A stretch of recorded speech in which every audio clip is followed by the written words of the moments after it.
পোকা তো গাছে ধরে না। আচ্ছা বলুন তো এই পৃথিবীর মালিকটা কে? কে? আল্লাহ। এই পৃথিবীর মালিক কে? আল্লাহ। আল্লাহ গোটা পৃথিবীর মালিক। আল্লাহ বলছে যে পৃথিবীটা আমার কাছে মাছির ডানা সমপরিমাণ মূল্য নেই। কে বলছে? আল্লাহ।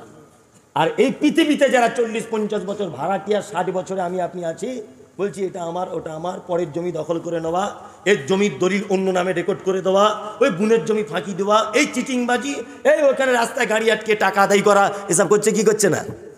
জমির মালিক বলছে আমার কাছে দাম নাই, আর ভাড়াটিয়া দেখছি গরিব বাবা এর ওর জমি জোর দখল করে নিচ্ছে। কি আশ্চর্য ব্যাপার! করছে কি করছে না? করছে। আল্লাহ সুবহানাহু ওয়া তাআলা বলছে আমওয়ালুন ইকতারাবতুমুহা ওয়া তিজারাতুন তাখশাউনা কাসাদাহা। এমন একটা ব্যবসা তুমি তাকে ভালোবেসে ফেলেছো যে নামাজের টাইমে নামাজ আসতে গেলে ব্যবসায় লোকসান হয়ে যাবে, এই আশঙ্কা তুমি করো। এটা তোমার খুব প্রিয় ব্যবসা। প্রিয় ব্যবসা নয়? অনেক মানুষ আছে দোকান খুলে বসে আছে, হ্যাঁ, রমজান মাসে বেচাকেনা বেশি হয়, মুয়াজ্জিন আজান দিচ্ছে, হাইয়া আলাস সালাত হাইয়া আলাল ফালাহ, সবাই মসজিদে আসে, ও আসে না। ও জানে যদি নামাজ পড়তে চলে যাই 10টা কাস্টমার কেটে যাবে। আল্লাহ বলে তাকশাউনা কাসাদাহা, এমন একটা ব্যবসাকে তুমি ভালোবেসেছো, এমন একটা ব্যবসাকে তুমি আপন মনে করেছো, তার থেকে তুমি যদি বার হয়ে আমার জন্য টাইম দাও, তোমার ব্যবসায় লস হয়ে যাবে, তোমার ব্যবসায় ঘাটা দেখা দিবে। আল্লাহ বলছে আপন ব্যবসা, তোমার এই মহব্বতের ব্যবসা, মাসাকিন তারজাউনাহা, আর তোমার মজাক করা বাড়ি, তোমার মার্বেল লাগানো বাড়ি, তোমার বিশাল রাজপ্রাসাদ বাড়ি, তোমার এই আদরের বাড়ি তুমি এত ভালোবাসো। আল্লাহ বলছো মাসাকিন তারজাউনাহা, আর তোমার মহব্বতের বাড়ি। একটা একটা করে আবার প্রথম থেকে আপনাকে বলছি।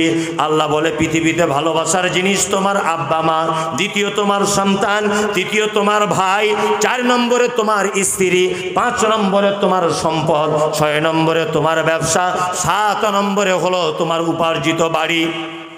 এই সমস্ত কিছুর থেকে আল্লাহ বলে আহাব্বা ইলাইকুম মিনাল্লাহি, আমার প্রতি তোমার ভালোবাসা থাকতে হবে, ওয়া রাসূলিহি, আর আমার রাসূলের প্রতি ভালোবাসতে হবে, ওয়া জিহাদিন ফি সাবিলিহি, আর আমার রাস্তায় জিহাদ করাটাকে ভালোবাসতে হবে। আল্লাহ বলছেন ফাতারাব্বাসু, তাছাড়া তুমি অপেক্ষা করবে, হাত্তা ইয়াতি আল্লাহু বিআমরিহি, আমার তরফ থেকে তোমাদের উপরে আযাব চলে আসবে। পৃথিবীর কোন শক্তি আমার বিপর্যয় থেকে তোমাদের বাঁচাতে পারে না, পারে না। আল্লাহ বলছে এত ভালোবাসার জিনিস তোমার ব্যবসা, তোমার টাকা, তোমার পিতামাতা, তোমার সম্পদ, তোমার আত্মীয়তা, সমস্ত কিছুর থেকেও তুমি কি করবে? আহাব্বা ইলাইকুম মিনাল্লাহি ওয়া রাসূলিহি, আমার প্রতি তোমার মহব্বত থাকতে হবে, আমার রাসূলের প্রতি তোমার মহব্বত থাকতে হবে। নাম্বার 3, আমার রাস্তায় জিহাদ করাটাকে তোমাকে মহব্বত করতে হবে। ফাতারাব্বাসু, আল্লাহ বলছে যদি মহব্বত না করো, হাত্তা ইয়াতি আল্লাহু বিআমরিহি, তোমরা অপেক্ষা করবে। আল্লাহু লা ইয়াহদিল কওমাল ফাসিকিন, আল্লাহ ফাসিকদের কখনো হেদায়েত দান করে না। তোমরা অপেক্ষা করবে বান্দা, তোমাদের উপরে আমার আল্লাহর আযাব চলে আসবে। আজকের জলসার সুযোগ্য নির্বাচিত যোগ্যতম সভাপতি, উপস্থিত আমন্ত্রিত উলামায়ে কেরামগণ, বিজ্ঞাপিত অবিজ্ঞাপিত আজকের জলসার অতিথিবৃন্দ, শ্রোতা হিসাবে যারা এসেছেন, চলে গেছেন, আসছেন, নারী পুরুষ আবাল বৃদ্ধ বনিতা নির্বিশেষে সকলকে জানাচ্ছি আন্তরিক শুভেচ্ছা, ভালোবাসা, প্রেম, মোবারকবাদ, ধন্যবাদ, সাধুবাদ, স্নেহাশিস যথাক্রমে শ্রেণীগতভাবে। আমি আরবিতে আল্লাহর প্রশংসা আদায় করেছি, তথাপিও আমি একজন বাঙালি, ওই জন্য বাংলাতেও আল্লাহর প্রশংসা আদায় করছি যে মহান রব আমাদেরকে একটি কোরআনী মজলিসে বসে হাদিস এবং কোরআন শোনার তৌফিক দান করেছেন। তাই সংক্ষিপ্ত আকারে সকলেই একটি শব্দ দিয়ে প্রশংসা জ্ঞাপন করি, আলহামদুলিল্লাহ।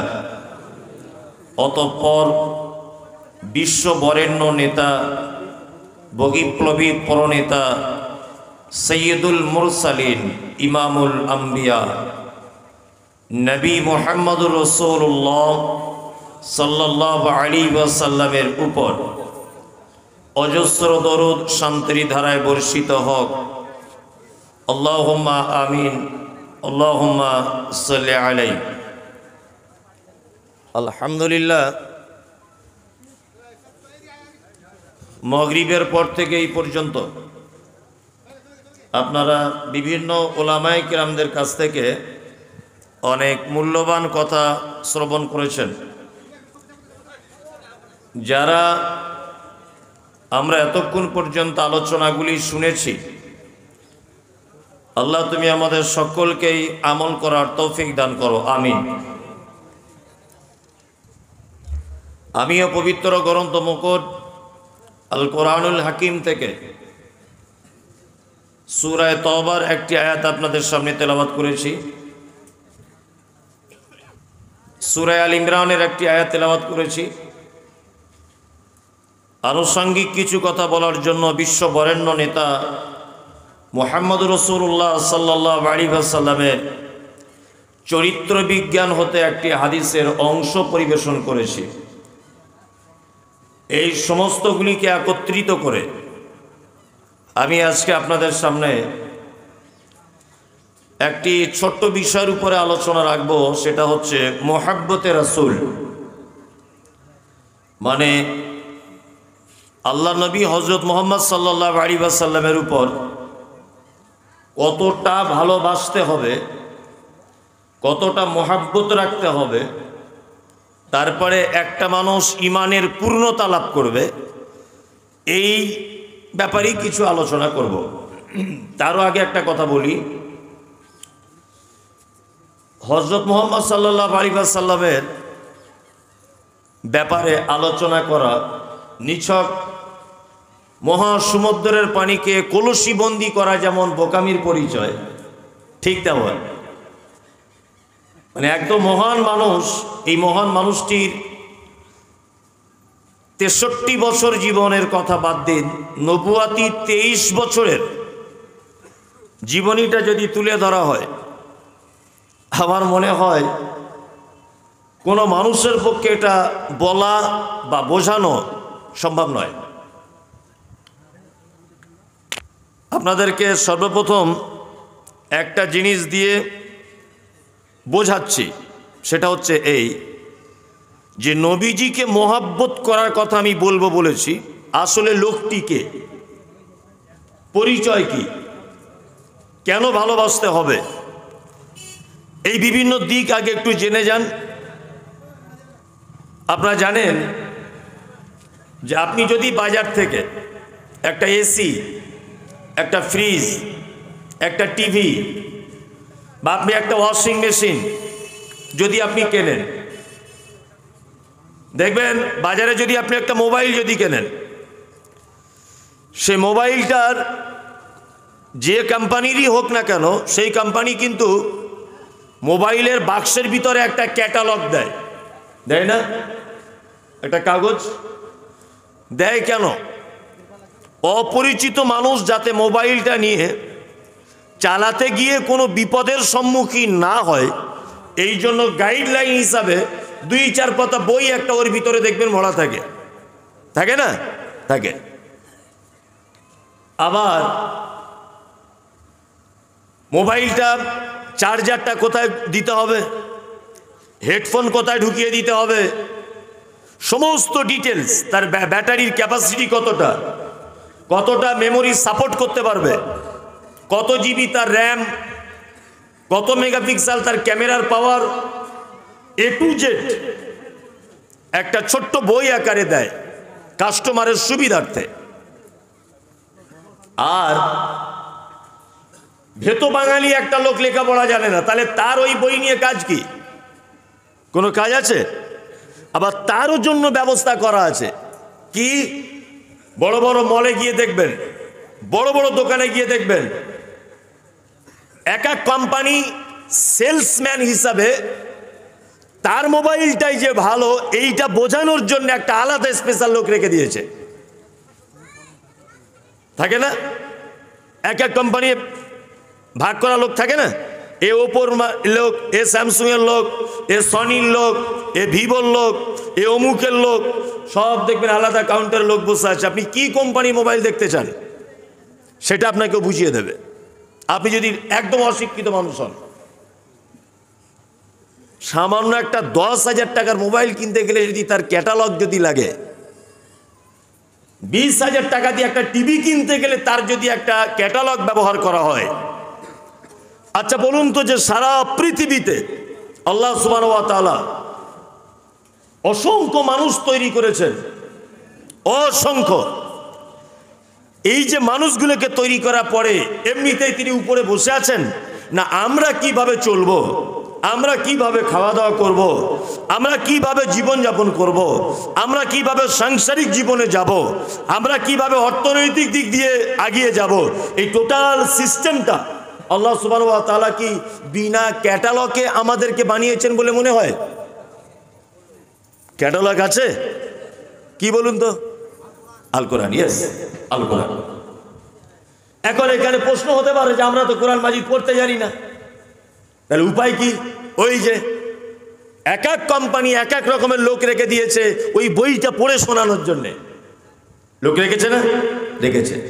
ঠিক তেমন শুধু কেতাব দিয়ে আমাদেরকে ছেড়ে দেওয়া হয়নি, এই কেতাবের ব্যাখ্যা বিশ্লেষণ, এইটা মানুষের কাছে উপস্থাপন করা, এইটা মানুষের দরজা পর্যন্ত পৌঁছে দেওয়া, এই দায়িত্ব পালনের জন্য আল্লাহ সুবহানাহু ওয়া তাআলা আদম থেকে শুরু করে নবী মুহাম্মদ সাল্লাল্লাহু আলাইহি ওয়াসাল্লাম পৃথিবীতে অসংখ্য নবী এবং রাসূলদেরকে প্রেরণ করেছেন। আল্লাহু আকবার। আদম থেকে নিয়ে ঈসা আলাইহিস সালাম পর্যন্ত যত নবী পৃথিবীতে এসেছেন, যত রাসূল পৃথিবীতে এসেছেন, একজন নবী এবং রাসূলের দ্বারাতে ইসলামের পরিপূর্ণতা লাভ হয়নি। হয়েছে? একজন কোন নবী বলেছেন যে আজকে তোমাদের সামনে ইসলামকে সমাপ্তি ঘোষণা করা হলো, এর বিধিবিধান নতুন করে আর কোনো সিস্টেম চালু করা হবে না, এই পর্যন্তই শেষ? একটা নবী বলেছে? বলেনি। পৃথিবীতে সর্বশেষ এবং চূড়ান্ত যে মহান মানুষটিকে দিয়ে ইসলামকে পূর্ণতা লাভ করা হয়েছে, পূর্ণতা দেওয়া হয়েছে, তিনি হচ্ছেন কে? মুহাম্মদ সাল্লাল্লাহু আলাইহি ওয়াসাল্লাম। লোকটার জন্ম, লোকটার মৃত্যু, তার পরিচয় সম্পর্কে একটু জানাটা, যদি বলছেন এসব বাচ্চা ছেলেদের বক্তব্য কে না জানে, আরে গোলাম হোসেন, আমি যেগুলো বলবো আপনার জানার বাইরেও তো হতে পারে, আপনার জানার বাইরেও তো হতে পারে। যে দেখবেন সব কিছুর মিস্ত্রি, ও কোনো মিস্ত্রি ভালো না, ওকে জীবনে কোনো কাজে লাগাবেন না, কারণ ও স্পেশাল কোনো কাজ জানে না। কেউ কাঠের কাজ জানে, আবার রাজমিস্ত্রিও জানে, কেউ সেন্টারিংয়ের কাজ জানে, কেউ প্লাস্টারেরও জানে, ও আবার সেলাই মেশিনেরও কাজ জানে, ও আবার ইলেকট্রিকের কাজ জানে। ও মিস্ত্রি না, ও ঘোড়ার ডিম, মানে কোনো কাজ স্পেশাল করে পারে না, ওকে দ্বারা কোনো কাজ হবে না। হ্যাঁ, যে রাজমিস্ত্রি কাজ করে তাকে দিয়ে ওই কাজটাই করান, ওটা আপনার জন্য উত্তম হবে। আপনি যদি মনে করেন আমি সব কিছুই জানি, সব বুঝে গেছি, তাহলে আপনার মতো গোপাল ভাঁড়ার জগতে কেউ নেই, এটা আপনি মাথায় রাখুন। আর আপনি এই মুহূর্তের জন্য ভেবে নেন যে মমতাজুল ইসলাম আমার শিক্ষক, এইটা যতক্ষণ আপনার ব্রেনে না ঢুকবে ততক্ষণ পর্যন্ত আপনার জীবনে কখনো সফলতা আসতে পারবে না। কিছু লোক আছে না মনে মনে ভাবে সব জানতা, আছে কি আছে না?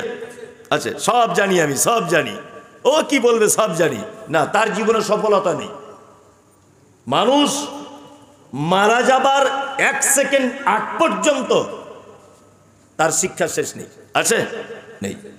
আমি এবার একটা একটা করে আপনাকে বলছি, আপনি শুনতে থাকুন। এক, মুহাম্মদ সাল্লাল্লাহু আলাইহি ওয়াসাল্লাম জন্মগ্রহণ করেছিলেন কোথায়? মক্কাতে। আর মদিনা, এই মদিনা শহরটাকে বলা হয় সোনার মদিনা। এটা হাদিস কোরআনে বলা হয় না, মানুষ বলে। তার মানে হাজি সাহেবরা মক্কাতে যান হজ করতে, ওখানকার পরিবেশ, ওখানকার আবহাওয়া, ওখানকার মানুষ, ওখানকার পরিচ্ছন্নতা, ওখানকার মাটি, ওখানকার সমস্ত কিছু বিবেচনা করার পরে হাজী সাহেবরা নিজেরা বলেন সোনার মদিনা, তাই না? এটা যে সোনার মদিনা এটা হাদিস কোরআনে লেখা নেই। তাহলে মদিনার আবহাওয়া ভালো, মদিনার পরিবেশ ভালো, মদিনার পানি ভালো, মদিনার খাজুর উন্নত মানের খাজুর। হযরত মুহাম্মদ সাল্লাল্লাহু আলাইহি ওয়াসাল্লামকে জন্ম দেওয়া হলো মক্কাতে, এটা কেন? সর্বপ্রথম আপনাকে একটা জিনিস জেনে রাখিয়ে দিতে হবে, সেটা হচ্ছে এই, যাদের ভৌগোলিক জ্ঞান আছে, ভৌগোলিক জ্ঞান, জেনারেল শিক্ষিত ছেলে গ্রামে অনেক আছে, আমি এসে দু একজনের সঙ্গে কথা বললাম, ভৌগোলিক জ্ঞান যাদের আছে আপনার খুব ভালো করে দেখবেন, আমার তদন্ত থেকে আপনার তদন্ত আর উত্তম হতে পারে, যে সারা পৃথিবীর মিডিল পয়েন্ট অবস্থিত তার নাম মক্কা।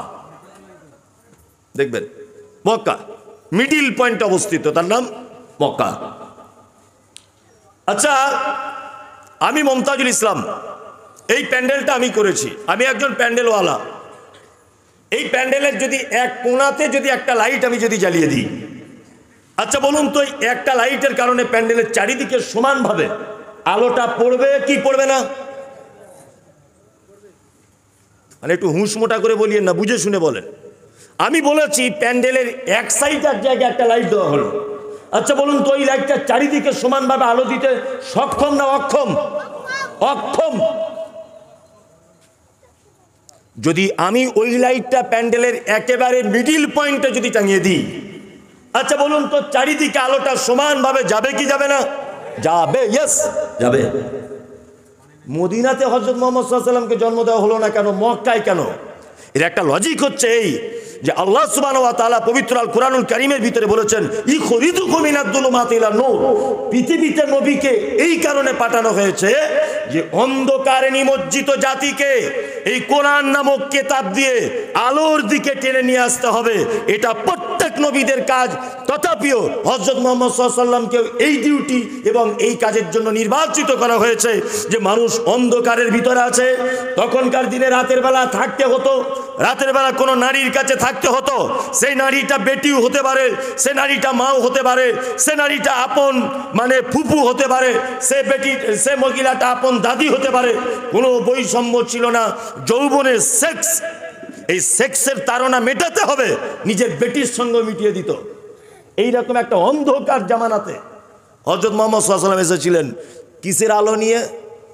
দিনের আলো নিয়ে, তাই তো? দিনের আলো নিয়ে এসেছিলেন কোথায়? মক্কাতে। মক্কাতে আলো জ্বালানো হয়েছে। সারা পৃথিবীতে সমানভাবে আলো পৌঁছাবে কি পৌঁছাবে না? পৌঁছাবে। বর্তমানে সারা পৃথিবীর চারিদিকে আলো পৌঁছেছে। আপনি ভালো করে জেনে গেলেন। তাহলে মুহাম্মদ সাল্লাল্লাহু আলাইহি ওয়াসাল্লামকে মক্কায় কেন পাঠানো হয়েছে এটা বলে দিলাম। নাম্বার 2, আচ্ছা মুহাম্মদ সাল্লাল্লাহু আলাইহি ওয়াসাল্লাম তিনি হচ্ছেন শেষ নবী, তাই তো? এতে কারো কোনো সন্দেহ আছে? নাই। শুধু না মুখে বললে তো হবে না, মুখে বললে হবে? হবে না। আপনি একজন জেনারেল শিক্ষিত ছেলে, আপনি কলেজের স্টুডেন্ট। এখন শৈলেন বলে একটা ছেলে আপনার স্কুলে পড়ে। আচ্ছা বলুন তো শৈলেন যদি আপনাকে বলে, আরে তোদের ধর্মগুরুর নাম কি? তা আপনি তখন বলবেন মুহাম্মদ সাল্লাল্লাহু আলাইহি ওয়াসাল্লাম। আচ্ছা শৈলেন যদি বলে যে এটা 2023 বিজ্ঞানের যুগে শিক্ষার এত উন্নতি, শিক্ষাকে বলা হয় জাতির মেরুদণ্ড। আচ্ছা তোদের মুহাম্মদ সাল্লাল্লাহু আলাইহি ওয়াসাল্লাম কোন স্কুলে পড়াশোনা করতেন? সার্টিফিকেট টিকিট কিছু আছে? আচ্ছা বলুন তো মুহাম্মদ সাল্লাল্লাহু আলাইহি ওয়াসাল্লাম কিছু স্কুলে গিয়েছিলেন বলে মনে হয়? তাহলে ও যদি বলে যে তোদের ধর্মগুরু অথচ অশিক্ষিত লোক, এ প্রশ্ন করার অধিকার ওর আছে না নেই? কথা বলুন। আছে, অবশ্যই আছে, ও করতেই পারে। শৈলেন যদি আবার আপনাকে বলে যে মোহাম্মদ যে শেষ নবী, এটা প্রমাণ কি আছে? আপনি কোরআন দিয়ে প্রমাণ দেবেন। আল্লাহ কোরআন মাজিদে বলেছে আমি তোমাকে শেষ নবী হিসাবে প্রেরণ করেছি, তাই তো? কোরআনে আছে। এখন যদি বলে যে কোরআনে আমি বিশ্বাস করি না, আমি বাইবেল বিশ্বাস করি, আমি তো মুসলিম নয়, এটাও বলতে পারে কি পারে না? ওকে আপনি কি করে বোঝাবেন যে হযরত মুহাম্মদ সাল্লাল্লাহু আলাইহি ওয়াসাল্লাম লেখাপড়া কেন জানতেন না, আর হযরত মুহাম্মদ সাল্লাল্লাহু আলাইহি ওয়াসাল্লাম শেষ নবী কেন, কিভাবে এটা বিশ্বাস করাবেন কি করে? এই আলোচনা হয়তো সবার ভালো নাও লাগতে পারে, তবে আপনি শুনুন, আপনার কিছু কাজ হবে। আমি শেষ পর্যন্ত বলতে দেন আমাকে। এক, পবিত্র আল কোরআন, এই কিতাবটা এসেছে কোন নবীর উপরে? মুহাম্মদ সাল্লাল্লাহু আলাইহি ওয়াসাল্লামের উপরে। তার আগে আরো 3টি কিতাব এসেছে, একটা হচ্ছে তাওরাত, জবুর আর ইনজিল, তাই তো? আমি মমতাজুল ইসলাম, এ কথাটা এখানে থাক, আমি মমতাজুল ইসলাম, আমাকে এই 16 মাইলের একটা লোকও চেনে না, একটা লোকও চেনে না। আমাকে জলসার দাওয়াত করা হয়েছে, সভাপতি সাহেব আমাকে দাওয়াতটা করেছে। এই যে ওনার এই ছোট সুইজালা ফোন, এই ফোনে তো কিছু ভিডিও টিডিও হয় না, তাই না? তা উনি আমাকে কোন রকম ভাবে নাম্বার পেয়ে ফোন করে বলছে, হ্যালো মমতাজুল ইসলাম।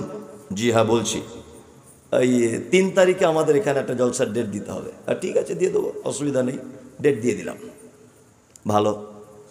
3 তারিখে আমি ঠিক মগরিবের আজানের পরে পরেই জলসায় ঢুকে গেছি। তা উনি আমাকে কোনোদিন দেখেননি, সুইজালা ফোন তো, উনি এসব বোঝেন না, বোঝানোর জন্য বলছি। তা উনি আমাকে বলছেন, আপনার নাম কি?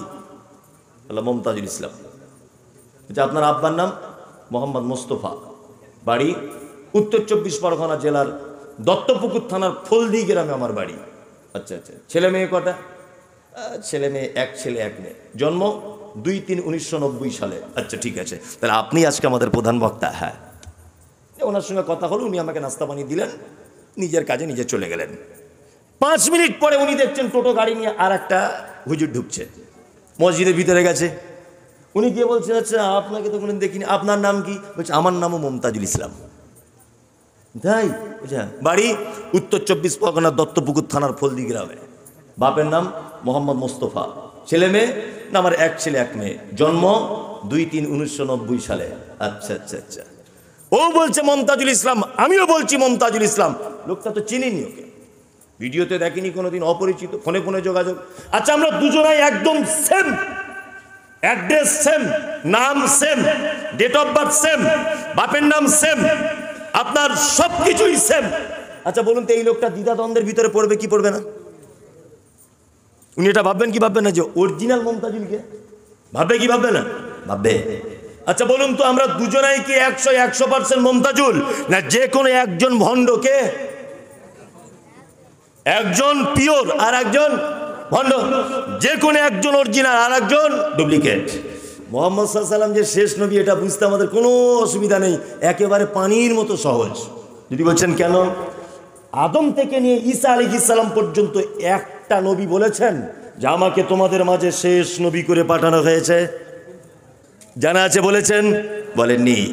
একজন মাত্র নবী বলেছেন আমাকে তোমাদের মাঝে শেষ নবী করে পাঠানো হয়েছে, তিনি কে? মুহাম্মদ সাল্লাল্লাহু আলাইহি ওয়াসাল্লাম।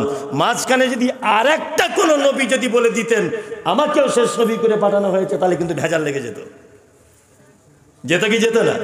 ভেজাল লেগে যেত। আল্লাহ, মুহাম্মদ সাল্লাল্লাহু আলাইহি ওয়াসাল্লামের ব্যাপারে কোরআনে এসেছে উম্মি। উম্মি মানে অক্ষরিক জ্ঞান ছিল না, তাই বলে যে তিনি পড়াশোনা জানতেন না, কিছু বুঝতেন না, এটা কথা নয়। ওনার আক্ষরিক জ্ঞান ছিল না। কি বললাম বুঝলেন? এর পিছনেও মারাত্মক কারণ আছে, মারাত্মক। আমি মমতাজুল ইসলাম এখানে জলসা করতে এসেছি, তার সভাপতি সাহেব যিনি আজকের, আমি ওনার ছাত্র, ধরে নেন ওনার ছাত্র। তা মাইকিং চলছে খুব, প্রধান বক্তা ভারত বাংলার বিখ্যাত শাইখুল হাদিস অমুক তমুক মমতাজুল ইসলাম সাহেব। তা সভাপতি সাহেব তখন কি বলবে, বেশি ফ্যাটার ফ্যাটার করে বকিয়ে না তো, অত টাইটেল বলার কি দরকার, ও কালকে আমাদের মাদ্রাসায় পড়তো, এটা বলবে কি বলবে না? আচ্ছা বলুন তো, আমি যত বড়ই বক্তা হই, যত দামি লোকই হই, যত শাইখুল হাদিসই হই, আর আমি যদি কোনোদিন নুরানি কায়দাটাও যদি এই লোকটার কাছে পড়তাম, বলুন তো কোনোদিন এই মানুষটার কাছে মাথা তুলে দাঁড়াতে পারতাম? শিক্ষক হিসাবে সম্মানিত হতো কি হতো না? হতো, হতো। আল্লাহ নবী সাল্লাল্লাহু আলাইহি ওয়াসাল্লাম যদি স্কুলে পড়তেন, আর আবু জেহেল যদি ওই স্কুলে হেডমাস্টার হতো, আর নবীজি যদি বলতেন আমি নবী, আমি নবী, আমার কাছে নবুয়ত এসেছে, আবু জেহেল কি বলতো? হাট বদমাইশির জায়গা না, কালকে আমাদের কাছে তুমি স্কুলে পড়েছে, আজকে নবী বলছো। এটা বলতে পারতো কি পারতো না? পারতো। ওই জন্য আল্লাহ একেবারে ডাইরেক্ট শিক্ষা দিয়েছেন জিবরিলকে দিয়ে। আল্লাহ, চলুন এইবার আপনাকে একটা একটা করে বলি, এই লোকটার প্রতি ভালোবাসা কতটা রাখতে হবে এইটা বলার পরেই আমি চলে যাব। সর্বপ্রথম আপনাদেরকে বলছি, সারা জীবন কি আমরাই ভালোবেসে যাব নবীকে, না নবীজিও আমাদেরকে ভালোবাসেন? কোনটা? আমাদেরকেও ভালোবাসতেন। তার একটা জ্বলন্ত প্রমাণ। জ্বলন্ত প্রমাণ কি? আল্লাহ সুবহানাহু ওয়া তাআলা বলছেন, ইয়াউমা তারাউনাহা তাযহালু কুল্লু মুরজিআতিন আম্মা আরজাআত ওয়া তাযাউ কুল্লু যাতি হামলিন হামলাহা ওয়া তারান নাসা সুকারা ওয়া মা হুম বিসুকারা ওয়ালাকিন্না আযাবাল্লাহি শাদীদ। কিয়ামতের মাঠ, কিয়ামতের মাঠ এত বিপজ্জনক হবে যে একজন দুগ্ধ দানকারিণী মা তার বাচ্চাকে দুধ পান করাতে ভুলে যাবে। একজন গর্ভধারিণী মা তার বাচ্চা নিচ দিয়ে পড়ে যাবে, সে অনুভব করতে পারবে না যে বাচ্চা পড়ে গেল। মানুষগুলি কি দেখতে পাওয়া যাবে সব মাতালের মতো ঘুরছে। আল্লাহ সুবহানাহু ওয়া তাআলা বলছেন, ওমা হুম বিসুকারা, একজনাও মদ পান করেনি, ওয়ালাকিন্না আযাবাল্লাহি শাদীদ, শুধু আমার আযাবের ভয়ে মানুষ মাতালের মতো করে ঘুরছে। গোটা কিয়ামতের মাঠ, নবী আইয়ুব, নবী ইউসুফ, নবী ইব্রাহিম, নবী হারুন, নবী মুসা, পৃথিবীতে হযরত মুহাম্মদ সাল্লাল্লাহু আলাইহি ওয়াসাল্লামের আগে যত নবী এবং রাসূল এসেছেন, প্রতিটা নবী রাসূল পর্যন্ত একটাই বাক্য বলবেন গোটা কিয়ামতের মাঠে। অন্যান্য উম্মতেরাও একটাই বাক্য বলবে, ইয়া নফসি ইয়া নফসি ইয়া নফসি। আল্লাহ আমার কি হবে, আমার কি হবে? মানুষ দল দল করে হযরত আদম আলাইহিস সালামের কাছে যাবেন, গিয়ে বলবেন, আপনি তো আমাদের পিতা, আপনি আমাদের উপর একটু দয়া করুন, আমাদের ব্যাপারে আপনি আল্লাহর দরবারে কিছু বলুন। আদম আলাইহিস সালাম তখন বলবেন, আমার নিজের বেটা মার্ডার কেসের আসামি, আমার নিজের বেটা মার্ডার কেসের আসামি, আমি আল্লাহর সামনে দাঁড়াতে পারবো না। আল্লাহু আকবার, আমি দাঁড়াতে পারবো না। ঈসা আলাইহিস সালামের কাছে যাওয়া হবে, আপনি আমাদের জন্য কিছু বলুন। ঈসা আলাইহিস সালাম বলবেন, আমি আল্লাহর সামনে লজ্জায় যেতে পারবো না। ইহুদি খ্রিস্টানেরা তারা আমাকে আল্লাহর পুত্র বলে দিয়েছে, আমি নিজেই লজ্জিত। অসংখ্য নবীরা ফেরত দিয়ে দিবেন। অবশেষে গোটা কিয়ামতের মাঠ যখন ইয়া নাফসি আওয়াজ হবে, তখন একজন মানুষ মাথা তুলে শুধু বলবেন, ইয়া উম্মতি ইয়া উম্মতি ইয়া উম্মতি। আল্লাহ, আমার উম্মতের কি হবে, আমার উম্মতের কি হবে, আমার উম্মতের কি হবে? তিনি হচ্ছেন মুহাম্মদ সাল্লাল্লাহু আলাইহি ওয়াসাল্লাম। আপনাকে শুধু এতটুকুই ভালোবাসে না, কিয়ামতের বিভীষিকাময় দিনে তিনি একটাই কথা বলবেন, ইয়া উম্মতি ইয়া উম্মতি। আল্লাহ, আমার উম্মতের কি হবে? আল্লাহ রাসূল সেজদা দিয়ে থাকবেন, আল্লাহ বলবেন, মুহাম্মদ সেজদা থেকে ওঠো, অভিযোগ কি বলো? তখন বলবে, আল্লাহ, আমার উম্মতের কি অবস্থা হবে? আল্লাহু আকবার। এটা কি ভাবতে পারা যায়? কত ভালোবাসা, ভাবতে পারা যায় কত ভালোবাসা। নাম্বার 2, এই মানুষটি আমাদেরকে এত ভালোবাসে, আমাদের কতটা ভালোবাসা উচিত? আচ্ছা, সর্বপ্রথম আপনাকে একটা কথা বলে রাখছি। আচ্ছা বলুন তো, ভালোবাসা অর্থাৎ প্রেম, এই প্রেম আর ভালোবাসার বহিঃপ্রকাশ কি? এটা জানা আছে? জানা আছে? প্রেম বা ভালোবাসা কাকে বলে জানা আছে? জানা নেই। প্রেম আর ভালোবাসা এর বহিঃপ্রকাশ হচ্ছে আনুগত্য করা। আপনার স্ত্রী আপনাকে বলছে, আমি তোমাকে খুব ভালোবাসি, তোমায় ছাড়া বাঁচবো না, তোমায় ছাড়া থাকতে পারবো না। আপনিও তখন বলছেন, দেখ শেফালির মা, আমিও তোকে খুব ভালোবাসি। এখন দুজনকে এত ভালোবাসেন, আপনি রাজমিস্ত্রি খাটতে চলে গেছেন দিল্লিতে, আপনি বলেছেন, আমি সোমবারে যাচ্ছি, বুধবারে তোমার মায়ের বাড়ি যাবার কথা, একদম যাবে না কিন্তু, মাথায় থাকে জানো। আপনি ট্রেন ধরে চলেছেন, ও ক্যাঁথা কম্বল গুটিয়ে মায়ের বাড়ি চলে গেছে। বলুন তো, আপনাকে ও ভালোবাসে কি বাসে না? বাসে না, অসম্ভব বাসে না। ও যদি ভালোবাসতো তাহলে আপনার কথা মতো চলতো, তাই না? প্রেমের বহিঃপ্রকাশ হচ্ছে এই যে যাকে যে ভালোবাসবে তাকে আনুগত্য করে চলতে হবে। কিছু স্মৃতিময় জিনিস থাকে, যেমন শীতের সময় আমি আমার স্ত্রীকে একদিন বলছি, সে লাল চাদরটা আছে না আমাদের, ওটা একটু বার করে দাও না, খুব কাঁপ লাগছে। আমার স্ত্রী তখন বলছে, তোমার কি মাথা খারাপ নাকি? ওটা আমার নানির চাদর, ওটা বার করা যাবে না। বলছি কেন? বলছে, আমার নানি মারা গেছে আজকে 11 বছর আগে। কথার লেগে বোঝানোর জন্য, আমার নানি শাশুড়ি বেঁচে আছে, বোঝানোর জন্য বলছি। বলছে, আমার নানি মারা গেছে 11 বছর আগে, তাই বললাম 11 বছর আগে তোমার নানি মারা গেছে, তুমি এই লাল চাদরটা কেন এখনো বাক্সে ভরে রেখেছো? বলছে এটাই হচ্ছে নানির স্মৃতি, এই চাদরটা দেখলে আমার নানির কথা মনে পড়ে। বললাম বুঝলেন না, এটা হচ্ছে প্রেমের বহির প্রকাশ। কিছু স্মৃতিকে মনের অ্যালবামে গেঁথে রাখতে হয় আর তার আনুগত্য করে চলতে হয়, এটাই হচ্ছে প্রেম। তার মানে বোঝা গেল হযরত মুহাম্মদ সাল্লাল্লাহু আলাইহি ওয়াসাল্লামকে ভালোবাসি ভালোবাসি ভালোবাসি ভালোবাসি, ওই বাংলাদেশের মতো আশিকে রসুল হতে হতে হতে হতে বাঁশ গাছের উপর উঠে জিকির করছে, হু হু হু, মানে আমার নবী মনে হয় চলে এসেছে। তাকে কাঁচা কুঞ্চি করে চাম ছেলা হয় মানর কোথাকারে। এটা কি ভালোবাসা? বলে এটা ভালোবাসা? এটা বদমাইশি। শুনুন, ভালোবাসা মানে হচ্ছে এই যে তার আনুগত্য করে চলা। এই মুমতাজুল ইসলাম কোন একটা মসজিদে নামাজ পড়তে গেছি, নাম বলবো না, মানে আমি নামটাম বলে দিই, সহ্য করতে পারি না, ওই জন্য সোশ্যাল মিডিয়াতে আমার ব্যাপারে খুব বাড়াবাড়ি, সহ্য করতে পারি না আর কি। তা মসজিদে নামাজ পড়তে গেছি, মসজিদের ইমাম সাহেব দাঁড়িয়েছে, তকবীর দিচ্ছে, বর্ধমান জেলার ঘটনা বলছি, তকবীর দিচ্ছে, আল্লাহু আকবার আল্লাহু আকবার, আশহাদু আল্লা ইলাহা ইল্লাল্লাহ আশহাদু আন্না মুহাম্মাদার রাসূলুল্লাহ। যেই বলেছে আশহাদু আন্না মুহাম্মাদার রাসূলুল্লাহ, একটা লোক আমার পাশে দেখি এরকম কিছু, আমি চাচা কি ব্যাপার? বলছে আমি কি নবীজিকে ভালোবাসি, তোমার হিংসা হচ্ছে নাকি? হ্যাঁ বদমাস আমাকে বলছে, আমি কত ভালোবাসো, বলছি সাংঘাতিক ব্যাপার, নবীর নাম শুনে কি তুমি চুমু খাচ্ছেন একবার, আমাকে বলছে। বলছি ও নবীর নাম শুনে তাহলে আপনি এত ভালোবাসেন? বলছে হ্যাঁ এত ভালোবাসি, যতবার নবীর নাম শুনি মোহাম্মদ করছে, কি করে না, অনেক লোক করে, কি করে না, অনেক মসজিদে যান দেখতে পাবেন, এইগুলো দেখতে পাবেন কোথায়, ওই একটু নাম বলবো না, কি এই কালিয়াচক, ও বলেই দিল, আমি বলতাম কিন্তু আমি বলবো না, আমি বললে বিপদ হয়ে যাবে, ও বলে দিয়েছে, ও বুঝবে, কালিয়াচক ওইখানে যান, একদম শুধু মোহাম্মদ, হাতে চুমু, হাতে চুমু, কপালে চুমু, চুমুর শেষ নাই।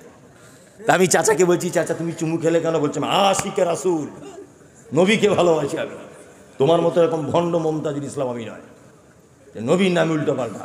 জি বাহ। আমি তখন বলছি আচ্ছা বলো তো চাচা, নবী বড় না আল্লাহ বড়? বলছি ছি ছি ছি ছি ছি ছি, এটা কোনো প্রশ্ন হলো? আল্লাহ কোটি কোটি কোটি কোটি গুণ বড়। বলছি তাই? বলছে হ্যাঁ। বলছি আচ্ছা তকবীর যে এতক্ষণ পর্যন্ত দিল ইমাম সাহেব মুয়াজ্জিন, আল্লাহু আকবার, কবার আল্লাহর নাম হলো? একবার। আবার বলছে আল্লাহু আকবার, কবার হলো? দুবার। আশহাদু আল্লাহ ইলাহা ইল্লাল্লাহ, কবার হলো? 6 বার, তাই না? ও আশহাদু আন্না মুহাম্মাদার রাসূলুল্লাহ, আবার আল্লাহ 7 বার হয়ে গেল। আর নবীর নাম কবার হলো? 1 বার। বললাম চাচা তাহলে নবী বড় না আল্লাহ বড়? তা বলছে আল্লাহ কোটি কোটি কোটি কোটি গুণ বড়। বলছি তাহলে আল্লাহর থেকে নবী ছোট, তাই তো? বলছে হ্যাঁ। তাহলে নবীর নাম শুনে তুমি দিনে মোটামুটি কবার চোখে এরম করো? বলছি একবার নাম শুনলে তো মিনিমাম 10 বার তো করি। মানে যদি কোটি কোটি গুণ নবীর থেকে যদি আল্লাহ বড় হবে, তা আল্লাহর নাম যেই 7 বার পার হয়ে গেল, মোটামুটি তোমার 4-5 কোটি করার দরকার ছিল, আল্লাহ এরম করতেই হতো।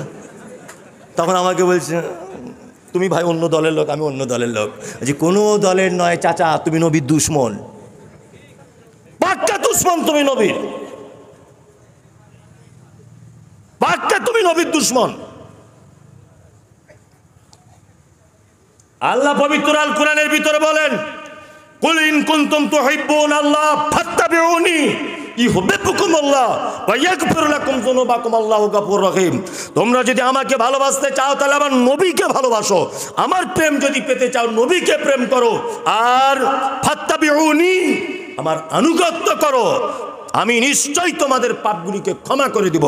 1 2 আল্লাহ সুবহানাহু ওয়া তাআলা বলেন আতিউল্লাহ ওয়া আতিউর রাসূল ওয়ালা তুবতিলু আমালাকুম, তোমরা আমার আনুগত্য করো, আমার রাসূলের আনুগত্য করো, তাছাড়া তোমরা আমলগুলোকে বাতিল করে দিও না, তোমাদের আমল সব বাতিল হয়ে যাবে। তার মানে প্রেম আর ভালোবাসার বহিঃপ্রকাশ হচ্ছে আনুগত্য করা, মেনে চলা। রসুল যেটা বলেছেন সেই মোতাবেক নিজের জীবনকে পরিচালনা করা, নিজের জীবনকে সেই রাস্তা দিয়ে চালানো, এর নাম কি? ভালোবাসা। এর নাম কি?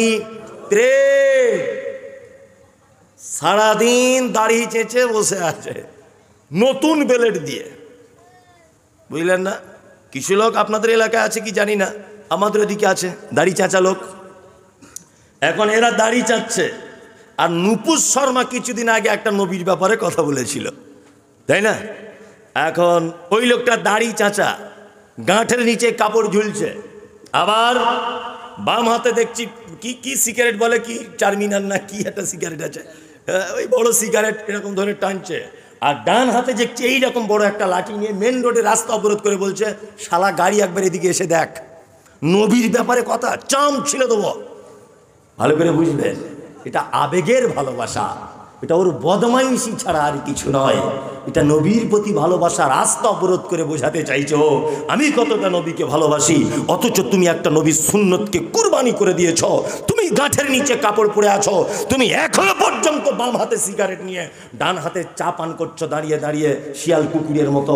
তুমি তার একটা সুন্নতকে বজায় করতে পারলে না, অথচ নবীর ভালোবাসা দেখাচ্ছ হাতে বড় বাঁশ নিয়ে মেন রোডে রাস্তা অবরোধ করে। এটা ভালোবাসা না পাগলামু? পাগলামু। ভালোবাসা মানে এই, তিনি যেটা বলেছেন সেটা করে নেওয়া, যেটা ছাড়তে বলেছেন সেটা ছেড়ে দেওয়া। এর নাম হচ্ছে প্রেম, আর এর নাম ভালোবাসা। এইবার আপনাকে একটা কথা বলছি, শুনে রেখে দেন। কিছু মানুষ যখন মারা যায়, দেখতে পাবেন এগুলো আপনারা, মানুষ যখন মারা যায় তার বড় বেটা বা ছোট বেটা কেউ তার মাথার কাছে বসে বলবে লা ইলাহা ইল্লাল্লাহ, লা ইলাহা ইল্লাল্লাহ বলবে। আল্লাহ রসুল বলছেন ওর বেটা বলতে বলতে বা ওর কেউ বলতে বলতে যদি ওই মুমূর্ষ মানুষটি যদি একবার যদি বলে দেয় লা ইলাহা ইল্লাল্লাহ, তাহলে ওর শেষ বাক্যটা যদি লা ইলাহা ইল্লাল্লাহ হয়, তাহলে ওর থাকার জায়গা জান্নাত। কে বলছেন এটা? আল্লাহ নবী। কোনো মানুষ মারা যাবার সময় তার বাপ মা আত্মীয় স্বজন যে কেউ লা ইলাহা ইল্লাল্লাহ যদি বলে দেয়, তাহলে তার থাকার জায়গা জান্নাত, তাই তো? ভালো, এটা নবীজি শিখিয়েছেন লা ইলাহা ইল্লাল্লাহ বলাও। আর আপনার বাপ যখন কাতলা মাছের মতো খাবি খাচ্ছে যখন, তখন আপনি চলে গেলেন তাড়াতাড়ি করে ওই একটা মাদ্রাসাতে গিয়ে বলছেন হুজুর আমার আব্বা যায় ভাব কি করা যায়। হুজুর তখন বলছে মাদ্রাসা থেকে 4টে ছেলে পাঠিয়ে দিচ্ছে, একটু ইয়াসিন সূরাটা পড়ে দিক, তাহলে জানটা আসানের সাথে বার হয়ে চলে যাবে। এখন ইয়াসিন সূরা পড়তে লেগে গেল সবাই, ইয়াসিন আল কোরআনিল হাকিম ইন্নাকা লামিনাল মুরসালিন আলা সিরাতিল মুস্তাকিম পড়ছে, খুব পড়ছে, দুলে দুলে দুলে দুলে। আর পড়ার ক্যাপাসিটি কি দিলেন না, পড়ে দিল। লোকটা এক পর্যায়ে মারা গেল। মারা যাবার পর আল্লাহ নবী সাল্লাল্লাহু আলাইহি ওয়াসাল্লাম বলছেন যত দ্রুত পারো তার দাফনের কাজ সম্পূর্ণ করো, দেরি করিও না, তাড়াতাড়ি করে তাকে তোমরা দাফন করে দাও। 1 2 দাফন করার পরে কবরে শুইয়ে দেওয়ার পরে জানাজার সালাতের পরে তার লাশ মাটির ভিতরে ঢুকিয়ে দেওয়ার পরে আল্লাহ নবী সাল্লাল্লাহু আলাইহি ওয়াসাল্লাম বলেছেন তার নিকট আত্মীয় অর্থাৎ তার বেটা, তার পোতা, তার আপন চাচা, তার চাচা, তার ভাতিজা কবরের সাইডে দাঁড়িয়ে থাকবে। কতক্ষণ দাঁড়িয়ে থাকবে না, একটা উট কেটে তার চামড়া ছাড়াতে যতক্ষণ টাইম লাগে, সব মানুষ যদি বাড়ি চলে আসে মাটি দিয়ে, তার আত্মীয় স্বজন ততক্ষণ একটু অপেক্ষা করবে। সাহাবীরা বলছেন আল্লাহ রসুল কেন অপেক্ষা করবে? আল্লাহ রসুল বলছেন এখনই ওর হিসাব শুরু হয়ে যাবে, যাতেও বুঝতে পারে যে আমার ধারে পাশে কেউ লোকজন রয়েছে, এটা তার জন্য একটু আসান হবে বলে মনে করা যায়। এটা হচ্ছে পদ্ধতি। হুজুর কি করেছেন? হুজুর জানাজার সামনে দাঁড়িয়ে প্রথমেই বলছেন পাড়ায় যারা যারা কোরআন মাজিদ পড়েছো 42 খতম মরা মানুষের নামে বক্সে দিলাম, দয়া করে জানাজার পরে কেউ যাবেন না। 4 দিন যেদিন হবে সবাই আসবেন, ভোজের ব্যবস্থা আছে। আর 40 দিন যেদিন হবে এ 3 বেটা মিলে আয়োজন করবে, খাওয়া দাওয়া সবাই করে যাবেন, অবশ্যই করে যাবেন। আর হুজুর তারপরে দোয়া করছে ওর বাপের জন্যে সবাইকে নিয়ে, আল্লাহ জান্নাত দিয়ে দাও, আল্লাহ জান্নাত দিয়ে দাও। হুজুর জীবনে ওর বাপের জন্য কাঁদে না, ও নিজের বাপ মারা গেলে কাঁদে না, কিন্তু হুজুর ও ধনী লোকের আব্বা মারা গেছে, যদি একটু কেঁদে দেওয়া যায় 500 টাকা পাওয়া যাবে। বুঝতে পারছেন না? ও অভিনয় করে কাঁদছে, এত কাঁদছে যে ওর দুয়াতে মনে হয় জান্নাতের জায়গা নেই, ওর বাপকে ঠেলে ঠেলে ঢোকাচ্ছে, ঢোক তুই ঢোক, অথচ পাক্কা হারাম খোর বাপ, জীবনে নামাজ পড়েনি। এরকম লোক আছে না নেই? আছে না নেই? আছে। চলুন, আল্লাহ নবী সাল্লাল্লাহু আলাইহি ওয়াসাল্লাম শুধুমাত্র এতটুকু বলেছে যে তোমরা মুমূর্ষ মানুষের কাছে বলো লা ইলাহা ইল্লাল্লাহ, ও যদি লা ইলাহা ইল্লাল্লাহ যদি বলে দেয় তাহলে হচ্ছে জান্নাত চলে যাবে। আর বেটা বাপ মারা যাবার পরে বেটা দুটো মাত্র অপশন, এক বেটা দোয়া করবে, বেটি দোয়া করবে, দুই বেটা বেটি দুজন তার বাপের পক্ষ থেকে কি করবে, দান করবে তার বাপের জন্য। এই দুইটো মাত্র রাস্তা খোলা আছে। আর এই কানা হুজুর, এই কানা হুজুর বলছে ইয়াসিন সূরা পড়তে হবে। তোর বাপ মারা যাচ্ছে, জাগে ইয়াসিন সূরা পড়। এ হচ্ছে পাক্কা নবীর দুশ্মন, এ নবীকে ভালোবাসে না। কি বলছে বুঝতে পারছেন না? এ কি, এ নবীকে ভালোবাসে না। এ নবীর লা ইলাহাটা বাদ দিয়ে ইয়াসিন নিয়ে এসেছে। কি বলছি বুঝতে পারছেন না? নবী লা ইলাহা বাদ দিয়ে দিল, ইয়াসিন নিয়ে এসেছে। আমি কোরআন পড়তে মানা করছি না, ইয়াসিন সূরা পড়তে মানা করছি না, তো যে জায়গায় যেটা পড়তে হবে সেইটা সেখানে পড়ো। আল্লাহু আকবার। খুব সাবধান, খুব সাবধান। বাংলাদেশের মতো আশিকের রসুল হতে যাবেন না, বিপদ হয়ে যাবে। চলুন এইবার আপনাকে একটা কথা বলে দেবো, সেটা হচ্ছে এই মুহাম্মদ সাল্লাল্লাহু আলাইহি ওয়াসাল্লামকে কতটা ভালোবাসতে হবে আর কার কার থেকে বেশি ভালোবাসতে হবে। এক,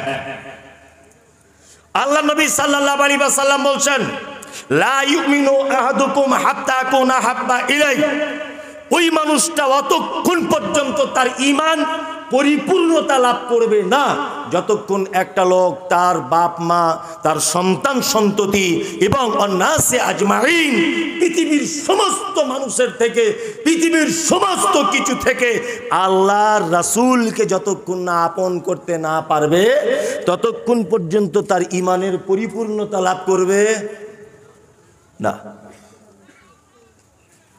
আমরা নবীকে ভালোবাসি, বাসি তো? পরীক্ষা করে দেখবো, একটু দেখবো, পরীক্ষা করে দেখবো, দেখি দেখি একটু নাকি। আর নবীকে যারা ভালোবাসে, নবী যেটা বলেছে ওটা মেনে নিতে হবে, আর নবী যেটা নিষেধ করেছে ওটা কি করতে হবে? হ্যাঁ, ছেড়ে দিতে হবে, তাই তো? তাহলে হবে নবীর ভালোবাসা। তাহলে কি? নবীর ভালোবাসা। আপনাকে দুটো একটা কথা আমি আদেশ আর নিষেধ বলবো একটু পরে। সর্বপ্রথম বলে রাখছি যে সাহাবায়ে কেরামগণ নবীকে কতটা ভালোবাসতেন দেখুন। আরে পুরুষ সাহাবী বাদ দেন, মহিলা সাহাবিয়াগণ আল্লাহ নবীকে কত ভালোবাসতেন দেখুন, আপনি অবাক হয়ে যাবেন। উহুদের যুদ্ধ হয়েছে 3 হিজরিতে। কত হিজরিতে? 3 হিজরিতে। মুসলিমরা প্রথম দিকে খুব ভালো যুদ্ধ চালাচ্ছিল, মানে যুদ্ধতে জয়লাভ করবে এরকম একটা অবস্থায় চলে এসেছে, কিন্তু পরবর্তী সময়ে গিয়ে মুসলিমরা এই যুদ্ধতে হেরে গেছে। শুধু হেরে যায়নি, আল্লাহ নবী সাল্লাল্লাহু আলাইহি ওয়াসাল্লামের 70 জন ইমানদার সাহাবীরা শহীদ হয়েছে উহুদের যুদ্ধে। আল্লাহু আকবার। উহুদের যুদ্ধের ময়দানে বনু দিনার গোত্রের একজন মহিলা এসেছে, এসে একজনকে জিজ্ঞাসা করে বলছেন যে আমার আব্বা যুদ্ধতে এসেছিল, বেঁচে আছে? বলছে না। সাহাবীটা আবার বলছেন, শুধু তোমার আব্বা মারা যায়নি, তোমার স্বামী যুদ্ধ করতে এসেছিল, মারা গেছে। তোমার বড় বেটা যুদ্ধ করতে এসেছিল, সেও মারা গেছে। মহিলা তখন চুপ থাকার পরে বলছেন, আমার স্বামী মারা গেছে, আমার বেটা মারা গেছে, আমার বাপ মারা গেছে, আমি এটা জানতে চাইছি না, আমি জানতে চাইছি আল্লাহর নবী কেমন আছেন। আল্লাহু আকবার। আল্লাহর নবী কেমন আছেন? তখন সাহাবী বলছেন, আল্লাহর নবী খুব ভালো রয়েছেন। তখন মহিলা কাঁদো কাঁদো কণ্ঠে বলছেন, স্বামী হারা বেদনা, সন্তান হারানো বেদনা, বাপ হারানো বেদনা, 3 জনাই আমার কলিজার টুকরা। পৃথিবীতে একটা নারী সব থেকে বেশি তার আব্বাকে ভালোবাসে, পৃথিবীতে দ্বিতীয় বেশি তার স্বামীকে ভালোবাসে, আরও বেশি ভালোবাসে তার সন্তানকে। 3 জন আপন জন চলে যাবার পরেও বনু দিনার গোত্রের মহিলাটি বলছেন, হে আল্লাহর নবীর সাহাবী, নবীজি কেমন আছেন? নবীজি যদি বেঁচে থাকেন অবশ্যই আমার এই 3টে সদর, 3টে আত্মীয়, 3টে আমার সম্পর্কের মানুষ চলে যাওয়াতে আমার কোনো দুঃখ নেই। এর নাম মুহাব্বতে রাসূল। ভাবতে পারা যায়? চলুন, হযরত আবু বকরের নাম শুনেছেন? আবু বকর, আল্লাহ নবী সাল্লাল্লাহু আলাইহি ওয়াসাল্লাম বলছেন, পৃথিবীতে যদি কোনো মানুষের সঙ্গে যদি আমি বন্ধুত্ব যদি করতাম তাহলে আবু বকরকে বেছে নিতাম। আবু বকর কত বড় মাপের মানুষ, আল্লাহু আকবার। আবু বকর এত বড় মাপের মানুষ, আল্লাহ নবী সাল্লাল্লাহু আলাইহি ওয়াসাল্লাম আবু বকরের বিশ্বাস, আবু বকরের ঈমান, নবীজির প্রতি আবু বকরের ভালোবাসার একটা হাদিস বর্ণনা করেছেন, আপনার সামনে শোনানো যাক। আল্লাহ রাসূল একদিন মসজিদের ভিতরে বসে আছেন, হঠাৎ করে সাহাবীদেরকে বলছেন, আল্লাহ রাসূল, এই তোমরা কি জানো যে আবু বকর আমাকে কতটা ভালোবাসার, আমাকে কতটা বিশ্বাস করে? তখন সাহাবীগণ বলছেন, না আল্লাহ রাসূল, আমরা তো জানি না। আল্লাহ নবী সাল্লাল্লাহু আলাইহি ওয়াসাল্লাম তখন বলছেন, শোনো, ওই যে জানলা দিয়ে দেখতে পাচ্ছ, ওই একটা লোক তার উট বা তার যানবাহন গরু কোন একটা পিঠের উপরে চড়ে যাচ্ছে, সেটা গরু বা উট যাই হোক। আল্লাহ নবী বলছেন, ওই দেখো ওই লোকটা, সে তার গরুর সঙ্গে কথা বলতে বলতে পিঠে চেপে তবে চলে যাচ্ছে। সাহাবীরা বলছেন, আল্লাহ নবী, গরু আবার কোনোদিন কথা বলে? এটা বাস্তব না অবাস্তব? গরু কথা বলতে পারে? পারে না তো, পারে না। সাহাবীরা তখন বলছেন, আল্লাহ নবী, গরু আবার কথা বলবে? এ তো আশ্চর্য ব্যাপার, গরু তার মালিকের সঙ্গে কথা বলতে পারে? আল্লাহ নবী সাল্লাল্লাহু আলাইহি ওয়াসাল্লাম বলছেন, শোনো, এর নাম আবু বকর। আমি যদি এই কথাটা আবু বকরকে বলতাম যে একটা গরু তার মালিকের সঙ্গে কথা বলতে বলতে পথ অতিক্রম করছে, আমি মুহাম্মদ সাল্লাল্লাহু আলাইহি ওয়াসাল্লাম বলছি, আবু বকর একবারও কেন বা গরু কথা বলতে পারে এই প্রশ্নটাই করতে না, এক বাক্যে বলে দিতেন, আল্লাহর নবী আপনি বলেছেন অবশ্যই সত্য। গরু যে কথা বলতে পারে না পারে এটা ভাবনা চিন্তার ব্যাপার কি থাকতো না, থাকতো না। এইবার আপনাকে বলি, পবিত্র আল কোরআনে আল্লাহ সুবহানাহু ওয়া তাআলা প্রেম এবং ভালোবাসার দুনিয়াবি কয়েকটা জিনিসের নাম উল্লেখ করেছেন। পৃথিবীতে আমরা অনেক জিনিসকে ভালোবাসি না? বাসি। কেউ টাকা বাসে, কেউ বউকে ভালোবাসে, কেউ বেটিকে বাসে, কেউ বাপ মাকে বাসে, সবাইকে ভালোবাসি। বাসি কি বাসি না? বাসি। আল্লাহ সুবহানাহু ওয়া তাআলা পৃথিবীতে যত মোহাব্বতের জিনিস আছে, আল্লাহ এটা পবিত্র আল কোরআনে এক জায়গাতেই নোট করে দিলেন যে একটা মানুষ এই এই এই এই জিনিসকে বেশি ভালোবাসে। আর লাস্ট বাক্যে আল্লাহ সুবহানাহু ওয়া তাআলা বলছেন, এত ভালোবাসার জিনিসকে উপেক্ষা করে একটা লোক যতক্ষণ না পর্যন্ত আমার নবীকে ভালোবাসতে না পারবে, ততক্ষণ পর্যন্ত তার ঈমানের পরিপূর্ণতা লাভ করবে না। আল্লাহু আকবার। কোন কোন ভালোবাসা জিনিসের থেকে বেশি ভালোবাসতে হবে? আল্লাহ তাআলা বলছেন, কুল ইন কানা আবাউকুম, নবী আপনি বলে দেন, পৃথিবীতে তোমরা যারা পিতামাতাকে ভালোবাসো, আমরা পিতামাতাকে ভালোবাসি তো? কে বলছে অবশ্যই বাসি? তোমার বাড়িতে একটু খোঁজ নিয়ে দেখা যাবে যে পিতামাতাকে ভালোবাসেন। আছেন সবাই বাসি ইনশাল্লাহ? ইনশাল্লাহ, হ্যাঁ, সবাই আমরা বাসি, তবে ভালোবাসি, তবে আব্বা মা বুড়ো বয়সে আলাদা রান্না করে খায়, এটাই ব্যাপার। ভালোবাসা আমাদের খামতি নেই। বুড়ো বয়সে 70 বছর বয়স, এখনো বুড়ি মা আর আব্বা দুজনে আলাদা রান্না করে খায়, মানে আমার বউয়ের সঙ্গে ঠিক অ্যাডজাস্ট হয় না, এই কারণে তবে ভালোবাসি আমি। ঈদের দিনে শালির জন্য চুড়িদার পৌঁছে গেছে, শালার জন্য জিন্স প্যান্ট, আব্বা মায়ের মনে ছিল না কুরবানিতে দেবো। এটা ভালোবাসেন আপনি, অবশ্যই বাসেন। আমি তো বলছি না যে আপনি ভালোবাসেন না। এই অবস্থা আমাদের সমাজে চলছে কি চলছে না? চলছে। আল্লাহু আকবার। নিজের মাকে মা বলে না, শাশুড়িকে আম্মাজি বলে ডাকছে, আর ফেরেশতারা মোটামুটি বড় বড় লাঠি নিয়ে খুঁজছে যে তুই একবার আয়, তোকে কি করি দেখ। চাকরি পেয়েছে, আগে আন্ডার প্যান্ট পরে ঘুরতো, ওকে কেউ চিনত না, এখন চাকরি বাকরি পেয়েছে তো এখন ওই কালিয়াচকে ফ্ল্যাটে ভাড়ায় থাকে বউ আর ও দুজনা, তা আব্বা মা দুজন দেশের বাড়িতে থাকে, ঈদের দিনে বাড়ি আসে না, বলছে টাইম খুব কম। বাঁদর কোথাকারে, টাইম কম?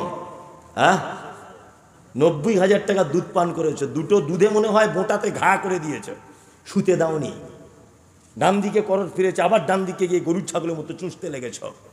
মা ভাতকে একটু উপর হয়ে শুয়েছে, পেটের উপরে লাফ দিয়ে উঠে ব্লাউজ নিজে নিজে খুলে দুধ ধরে চুষতে লেগেছ।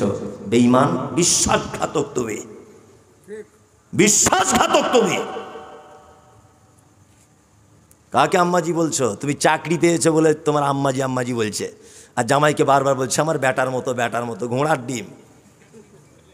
কি বলছি বুঝতে পারছেন না? ব্যাটার চাকরিতে চলে যাক জামাইয়ের, ব্যাটা বার করে দিবে তখন। তোমার টাকা বেশি আছে বলে খুব বড় ব্যাটা হয়েছে, টাকা নেই, দেখবেন শাশুড়িও পালাবে, বউ পালাবে, কেউ থাকবে না। পৃথিবীতে সব থেকে বেশি ভালো আপনাকে কে বাসে জানা আছে? কি হলো? কে? মা। আপনাকে একটা শিক্ষণীয় গল্প বলছি।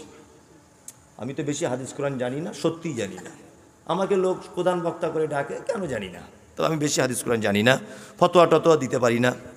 তবে যেটা বলি মোটামুটি হাদিস কোরআন সেটা পড়ে এসেই বলি বা জেনে বুঝেই বলি, এতটুকু আমি বুঝে বলি। একেবারে জাল জয়ীব বলি না। তবে আমি যে মানুষ, আমার যে ভুল হয় না এটাও কথা নয়, আমার বলতে গিয়ে মিস হতেই পারে, আমি মানুষ।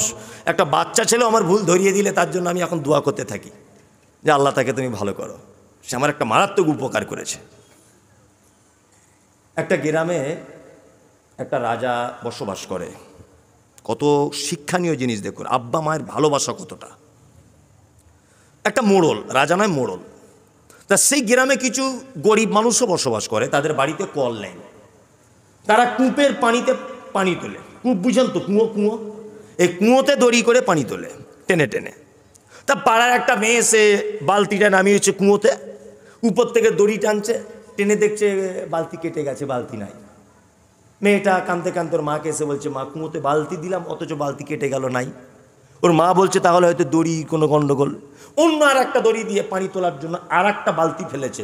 আমার বক্তব্য সব যদি ভুলে যান এইটা ভুলবেন না, এই গল্পটাই আপনি শুনে যান, কত শিক্ষণীয় গল্প। ওর মা এসে আবার বালতি দিয়েছে কুঁয়োতে। কুঁয়োতে বালতি দেওয়ার পরে বালতি টানছে, দেখছে বালতি উঠছে না, এমনি দড়ি। তা মা আর বেটি দুজন মোড়লকে গিয়ে বলছে, মোড়ল আমার বেটি বালতি দিয়েছে পানি তোলার জন্য, কেটে গেছে, আমারও কেটে গেছে, কারণ কি? মোড়ল বলছে, আজে বাজে কথা তোদের যত, চল আমি গিয়ে বালতি দেবো। মোড়ল গিয়ে মাস্টারি করে একটা নতুন বালতি আর দড়ি দিয়েছে। মোড়ল টানছে, দেখছে বালতি কেটে গেছে, নাই। মোড়ল তখন অবাক হচ্ছে যে নিশ্চয় আশ্চর্য কোনো ব্যাপার। ও গেছে একটা রোজার কাছে, রোজা না কি বলে, হাত ফাত দেখে চিটিংবাজ যারা আর কি, ওঝা, ওঝা, এই চিটিংবাজ আর কি যারা আপনার এলাকায় আছে, অনেক মৌলবি সাহেব এরকম আছে, কিছু কিছু ভিতরে ভিতরে আছে না, আছে।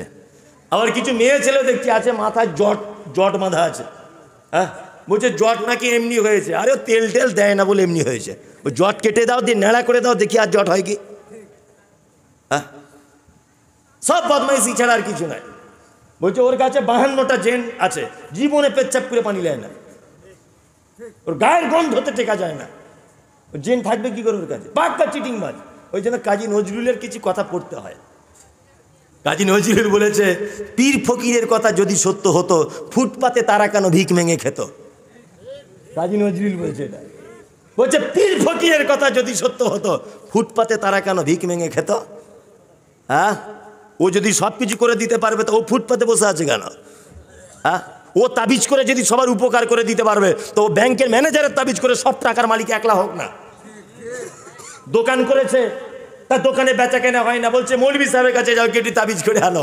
মৌলভী সাহেব বলছে একটা লাল কালারের সুতো দিয়ে পাল্লার তলাতে বেঁধে রাখবে, যত কাস্টমার তোমার দোকানে ভিড় করবে।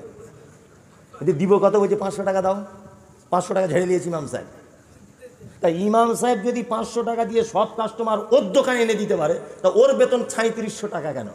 ও সভাপতিকে একটু তাবিজ করে বেতন বাড়াতে পারে তো, ও এইটা পারে না। ও তাবিজ ওর কাজ করে না, অন্যজনের কাজ করে। এগুলো বদমাইশি ছাড়া আর কিছু নয়। একদম এদের কাছে যাবেন না। আশ্চর্য মানুষ, বোকা দেখেছি, এত বোকা তো দেখতে পাওয়া যায় না। আরে ওর ওই আপনাদের এখানে কোর্ট কোথায়? কোর্ট মালদা।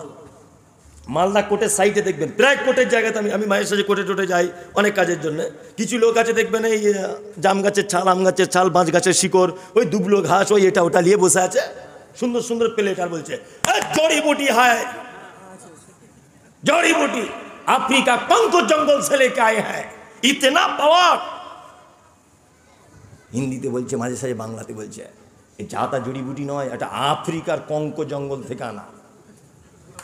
10 বছর মা হতে পারছেন না, আমার গাছের শিকড়ের এত ক্ষমতা। মা হয়ে যাবেন এই গাছ যদি ধারণ করেন। হাঁসের মাংস খাবেন না, হাঁসের ডিম খাবেন না, পুঁই শাক খাবেন না, মুসুর ডাল খাবেন না। এই মাত্র কোর্ট থেকে বিচার করে বার হয়েছে বিচারপতি। ওর ডায়লগ শুনে বিচারপতি দাঁড়িয়ে গিয়ে বলছে, সত্যি তো আমার বৌমাটার আজকে 13 বছর বিয়ে হয়ে গেল, বাচ্চা হয় না, একটা গাছ কিনে নিয়ে যায়। মানে এর মতো গন্ড গাধার পৃথিবীতে কেউ আছে? হ্যাঁ, ওর কপালে কিছু জোটেনি বলে কলা গাছের শিকড় টিকড় নিয়ে চিটিংবাজি করতে বসেছে। আর এ শিক্ষিত মানুষ এ কলা গাছের শিকড় কিনে বলছে বৌমার বাচ্চা হবে। এমবিবিএস ডাক্তাররা ফেল হয়ে গেল, ভেলোর ফেল হয়ে গেল, চেন্নাই ফেল হয়ে গেল, কলকাতার ডাক্তার ফেল হয়ে গেল, আর ওর কপালে ঝাঁটা লেগেছে, কিছুই জোটেনি বলে চিটিংবাজি করতে বসেছে। দেখছি বিচারপতি কলা গাছের শিকড়ে কিনে বাড়িতে আনছে, বৌমার হাতে পড়িয়েছে। এর মতো বোকা আর কেউ পৃথিবীতে আছে? আশ্চর্য ব্যাপার নয়? এগুলো বাস্তব না অবাস্তব? তা ওই যে মোড়ল একটা এরকম চিটিংবাজের কাছে গেছে, ওই যে গ্রামের মোড়ল চিটিংবাজ হাতটা দেখে বলছে সাংঘাতিক ব্যাপার। আর ওরা দেখবেন প্রথম ভয়ঙ্কর কথা বলে, আর দৃষ্টিভঙ্গিটাই আলাদা। এই সাংঘাতিক ব্যাপার তো। এই কি ব্যাপার? বলছে এই কুয়োর ভিতরে একটা দক্ষিণ আফ্রিকার ভূত এসেছে। এই ভূত যদি না তাড়ানো হয় 3 দিনের ভিতরে গ্রামের 3 জন ধনী লোক মরবে। মোড়ল তখন ভাবছে আমি তো ধনী বেশি, এই তালিকাতে আমিও আছি। কি বলছি বুঝতে পারছেন না? আমিও আছি তার ভিতরে। এখন মোড়ল বলছি তাহলে করণীয় কি? বলছে 10,000 একটা তাবিজ লাগবে, 3 দিন পরে ভূত পালাবে। বালতি ভিলে চেক করে দেখবে। আমি বলেছি মা আপনাকে কতটা ভালোবাসে সেটা বলছি। 10,000 টাকা ঝেড়েতে তাবিজ দিয়েছে, 3 দিন পরে বালতি নামানো হলো, দেখছে আবার যেমন তেমন বালতি কেটে যাচ্ছে। তা মোড়ল তখন বলছে ও মনে হয় চিটিংবাজ, ওর কাছে যাওয়া যাবে না। তো কার কাছে? বলছে এবারে ওই ফারাক্কা ব্রিজের ওই দিকে অর্জুনপুর বলে একটা গ্রাম আছে, ওই গ্রামে একটা ভালো ওঝা আছে, ওর কাছে চল। অর্জুনপুরে গিয়েছে, অর্জুনপুরে দেখে বলছি তো মারাত্মক ব্যাপার। কে বলেছে দক্ষিণ আফ্রিকার ভূত? এটা অস্ট্রেলিয়ার। ও 15,000 টাকা ছেড়ে দিয়েছে, কাজ কিন্তু কারুর হয় না। তখন মোড়ল বলছে গ্রামের মানুষদের একত্রিত করে শোনাও, এ তাবিজ কবজে কাজ হবে না। আমাদের গ্রামে কি কোনো সাহসী ছেলে আছে যে এই কুয়োর ভিতরে নেমে দেখবে যে ভূতটা কেমন? আচ্ছা বলুন তো, আপনাকে যদি বলা হয় আপনি নামবেন? আর আপনার মন থাকলেও আপনার বউ আর আপনার মা নামতে দেবে না। দিবে? দিবে না। সবাই ভয় করবে, আমার একটা বেটা যদি কিছু হয়ে যায়। কেউ দিবে? দিবে না। আল্লাহু আকবার। একজন সাহসী ছেলে বলছে মোড়ল কেউ যদি না নামে আমি নামবো, তবে শর্ত হচ্ছে একটা। আমি কিভাবে নামবো? বলছে এই যে আমরা নিচে থেকে দড়ি, উপর থেকে দড়ি ধরে রাখবো, তুমি দড়ি ধরে নিচে দেখবে ভূতটাকে তুলে আনবে। ছেলেটা বলছে দড়ি কে ধরবে? বলছে দড়ি মোড়ল বলছে আমি ধরবো। ওই আব্দুল্লাহ ধরবে পঞ্চায়েত, ওই প্রধান উপপ্রধান ধরবে সাইফুল, ও ধরবে। বলছে না, তাহলে নামবো না। ওই দড়িটা আমার আব্বা আর মাকে ধরতে হবে, তোমরাও ধরবে, আমার আব্বার মা যেন অবশ্যই ধরে। ওর মায়ের বয়স 70 বছর, বাপের 80 বছর। ছেলেটা আস্তে আস্তে করে কুয়োর ভিতরে নেমেছে, মা দড়ি কোনো রকম ধরে আছে, আব্বাও ধরে আছে কোনো রকম সাপোর্টিং।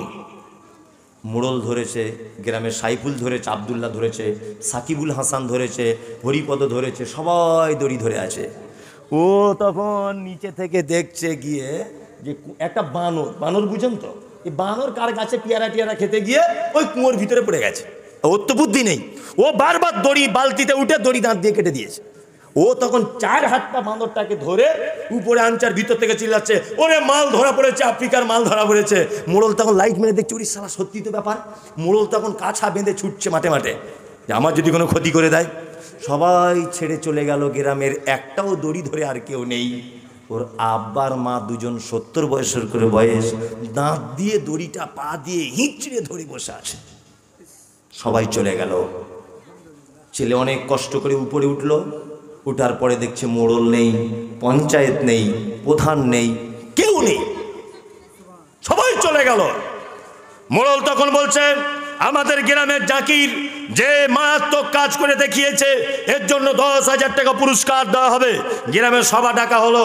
মোড়ল যখন টাকা দিতে যাবে, জাকির তখন স্টেজে দাঁড়িয়ে গিয়ে বলছে মোড়ল শোনো, ওই জন্যই বলেছি সারা পৃথিবীর প্রতিটা মানুষের প্রতিশ্রুতি মিথ্যা, সারা পৃথিবীর প্রতিটা মানুষের ভালোবাসায় খাদ রয়েছে, সারা পৃথিবীর প্রতিটা মানুষের ভালোবাসায় সার্থক লুকিয়ে থাকে।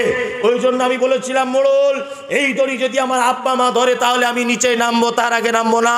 মোড়ল আজকের যে পরিস্থিতি, আমার আব্বা মা যদি এই দড়ি যদি ছেড়ে পালিয়ে যেত, আমি কুয়োর ভিতরে হাবুডুবু খেয়ে মারা যেতাম। আমি জানি পৃথিবীর সবাই আমার সাথেও মানে কি বলে 2 নম্বরই করলেও, আমার সাথে সবাই প্রতারণা করলেও আমার আব্বা মা কোনোদিন প্রতারণা করতে পারে না। আপনার কাছে বিনীত অনুরোধ, ডাক্তারবাবু বলেছে আপনার ব্লাড ক্যান্সার হয়েছে, 4-5 মাস পরে আপনি মারা যাবেন। ডাক্তার বলেছে ব্লাড ক্যান্সার, 4-5 মাস পরে মারা যাবেন। আপনার স্ত্রীকে বলেছে ওর আঁটু ভাত খাবে না, তোমারও ব্লাড ক্যান্সার ধরা পড়তে পারে। ও তখন একটু সাইটে থাকে স্বামীটার। এ দেখছে 3 মাসের টিকিট, রাম নাম্বার একটা ফোন এসে বলছে, হ্যালো কেমন আছো? যে খুব ভালো রয়েছি। কোথা বাড়ি তোমার? অর্জুনপুরে বাড়ি। তাই না? কি বলছে? হ্যাঁ। আমি বলুন আমার স্বামী তো যায় ভাব, তা তোমার কি খবর? বলছে আমার বিয়ে হয়েছিল, ডিভোর্স হয়ে গেছে। বলছে তাহলে দুজনে আমরা বন্ধু করি, হ্যাঁ একটু সময় কাটাই, দুঃখের কথাটা বলি। এই যে বন্ধু করতে ও তো দেখছে ব্লাড ক্যান্সারে 3 দিন পরে মারা যাবে। ও আগে থেকে লাইন করে রেখেছে, সরু লাইন। কি বলছি বুঝতে পারছেন না? আর শুধু বলছে কবে মরবে আর কবে ওর কাছে যাব। আপনার ক্যান্সার হয়ে গোটা শরীরে পোকা হয়ে গেছে, গোটা শরীরে দুর্গন্ধ, তবু আপনার মা কোনোদিন আল্লাহর দরবারে 2 হাত তুলে বলতে পারবে না, আল্লাহ আমার বড় বেটাটাকে তুমি পৃথিবী থেকে তুলে নাও। এটা কোনো মায়ের পক্ষে সম্ভব নয়।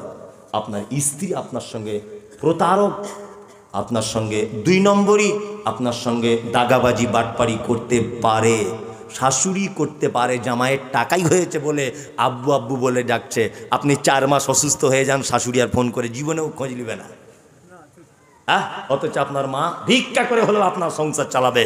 ওই জন্য আল্লাহ সুবহানাহু ওয়া তাআলা সারা পৃথিবীতে যত ভালোবাসার চিজ রয়েছে তার মধ্যে সর্বপ্রথম বলছেন কুল, নবী বলুন, ইনকানা আবাউকুম, পৃথিবীতে আব্বা মায়ের থেকে আপন আরো ভালোবাসার জিনিস আর কেউ নাই। আছে? নাই।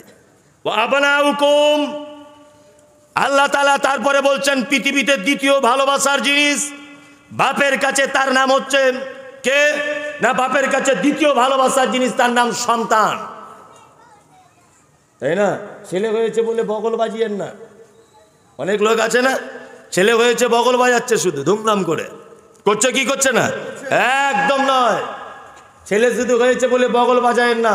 আল্লাহ সুবহানাহু ওয়া তাআলা বলছে ওটা ভালোবাসার জিনিস। আচ্ছা বলুন তো, ভালোবাসার জিনিসকে যত্ন করে রাখতে হয় না অবহেলায় রাখতে হয়?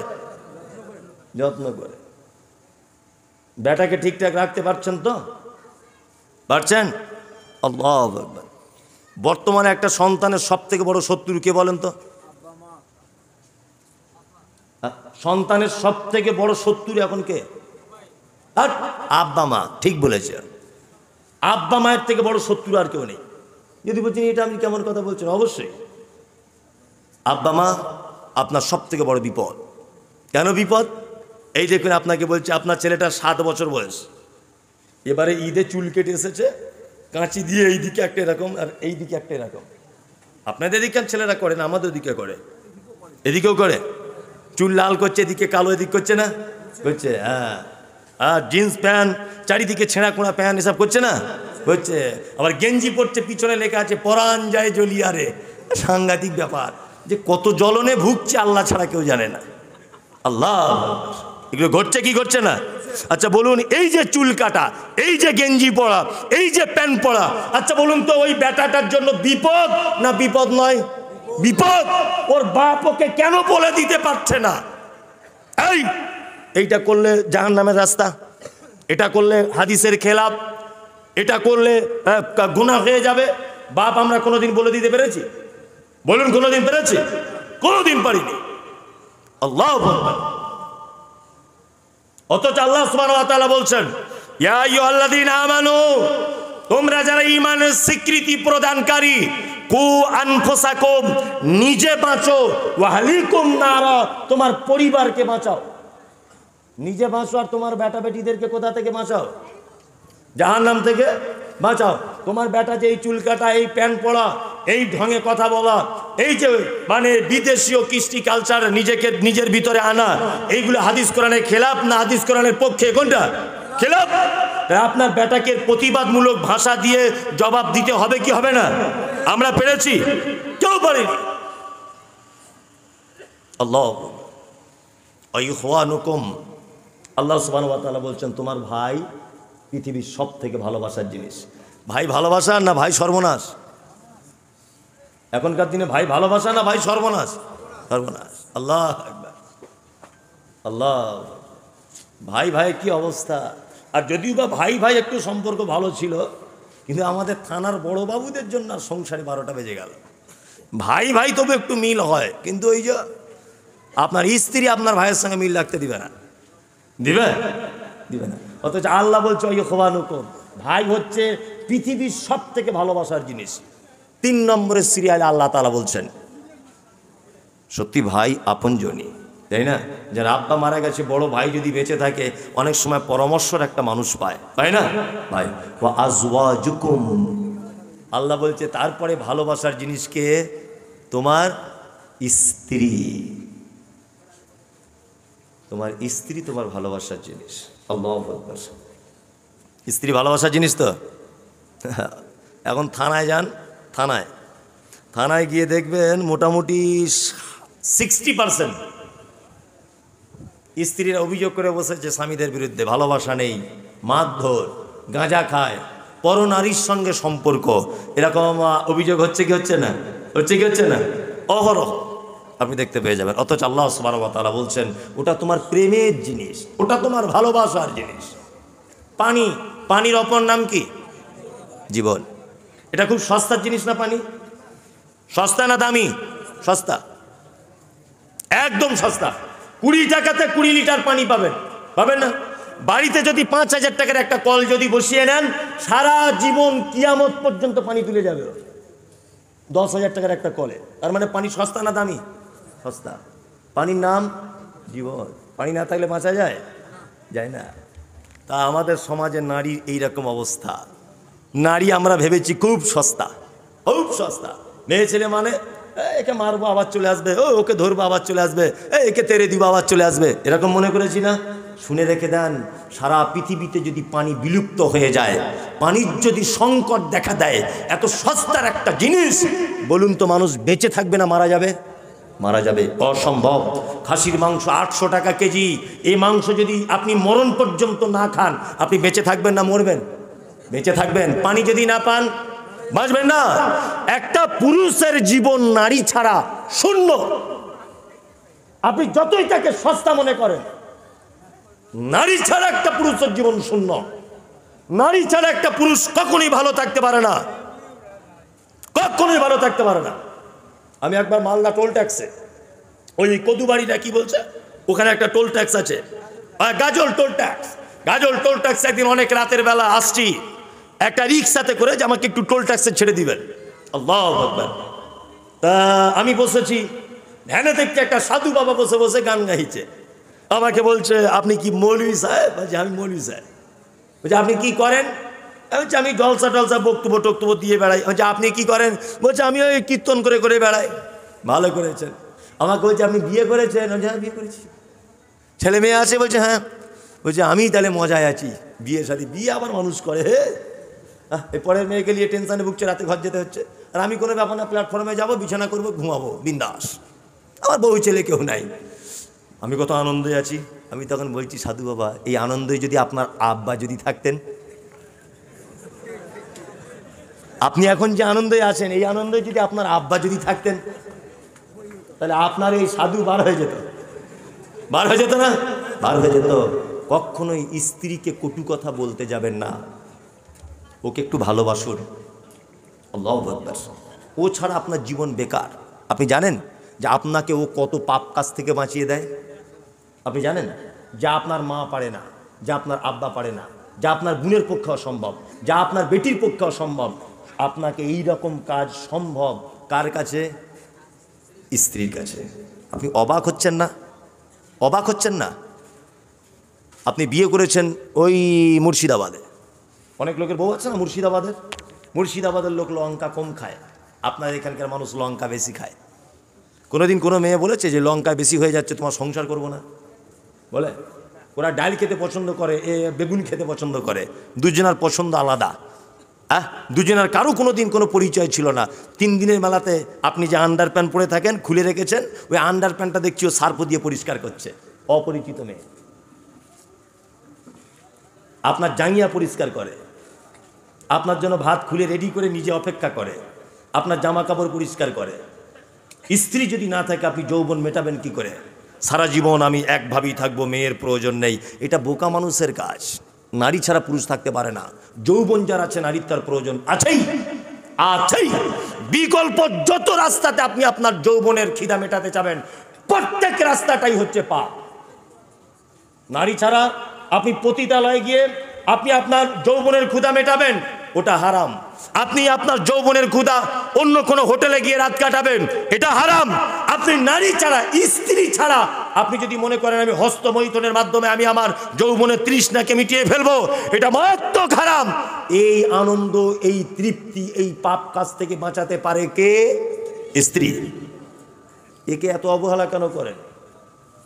যেটা আপনার মায়ের পক্ষে সম্ভব নয়, যেটা আপনার বোনের পক্ষে সম্ভব নয়, সেটা আপনার স্ত্রীর পক্ষে সম্ভব। ওকে একটু মর্যাদা দেওয়ার চেষ্টা করুন। আমাদের নবী মুহাম্মদ সাল্লাল্লাহু আলাইহি ওয়াসাল্লাম তিনি বলেছেন, কি বলেছেন? আল্লাহ নবী সাল্লাল্লাহু আলাইহি ওয়াসাল্লাম দিনের দাওয়াতের কাজ করার পরে যখন বাসাতে বাড়ি আসতেন, আম্মাজান আয়েশা সিদ্দিকা রাদিয়াল্লাহু তাআলা আনহার তরকারি কেটে দিতেন, মাথার উকুন দেখে দিতেন, মাথাতে তেল লাগিয়ে দিতেন। আমাদের এখানে এরকম কোনো সিস্টেম আছে? আমারও নেই অবশ্য। আমিও বলবো না যে আমি বক্তা বলে আমার বইয়ের মাথায় তেল দিয়ে দিই, আমার টাইমই পাই না। কিন্তু আপনাকে বলে দিয়ে গেলাম, স্ত্রীকে একটু ভালোবাসার চেষ্টা করুন। আমাদের নবী মুহাম্মদ সাল্লাল্লাহু আলাইহি ওয়াসাল্লাম আপনি স্ত্রীদেরকে এত ভালোবাসতেন, এত ভালোবাসতেন, তার গাদা গাদা হাদিস হাদিসের পাতাতে লেখা আছে। বিশ্বনবী বলছেন, যে গেলাসে আমি পানি পান করিতাম, পান করা হয়ে গেলে নবীকে দিতাম। আম্মাজান আয়েশা বলছেন, যে গেলাসে আমি পানি পান করিতাম, পান করা হয়ে গেলে নবীকে দিতাম। দেখিতামে আমি নিজে নয়নেতে, ওখানে মুখ লাগায়া নবী পান করিতেন। গোস্ত খেয়ে হাড্ডিগুলো ফেলিয়া দিতাম, চুষে চুষে খেত নবী চোখেতে দেখিতাম। আল্লাহ আল্লাহ। আম্মাজান আয়েশা বলছেন, আল্লাহ রসুল আমাকে এত ভালোবাসতেন। আল্লাহ রসুল বলছেন, আয়েশা আমাকে এত ভালোবাসতেন, আমি গ্লাসে পানি পান করার পরে ওই গ্লাসটা রেখে দিতাম, আর আয়েশাকে দেখতাম আয়েশা ওই গ্লাসের ওই জায়গাটায় মুখ লাগিয়ে পানি পান করতেন। এত প্রেম ছিল। আল্লাহ রসুল বলছেন, আমি গোস্ত খেয়ে হাড্ডিটা দস্তরখানে ফেলে দিতাম, আর আয়েশাকে দেখতাম ওই হাড্ডিটা আবার দস্তরখান থেকে তুলে নিয়ে চিবিয়ে চিবিয়ে রস বার করে করে তিনি খেতেন। কে? আম্মাজান আয়েশা সিদ্দিকা রাদিয়াল্লাহু তাআলা আনহা। আপনাদের স্বামী স্ত্রী ভিতরে সম্পর্ক আছে? আঁটু খায়, আঁটু খাবে কি করে? হারাম কর সারাদিন বিড়ি টানছে, ওর মুখের গন্ধতে ঘুম হয় না, সারাদিন বিড়ি টানছে। ওর বউ যে ওর কাছে রাতে থাকে, এটাই ওর কপাল ভালো। হ্যাঁ, কি বলছি বুঝতে পারছেন না? আস্তাগফিরুল্লাহ। ও শুধু অবলা নিরীহ বলে তোমার সংসার করছে।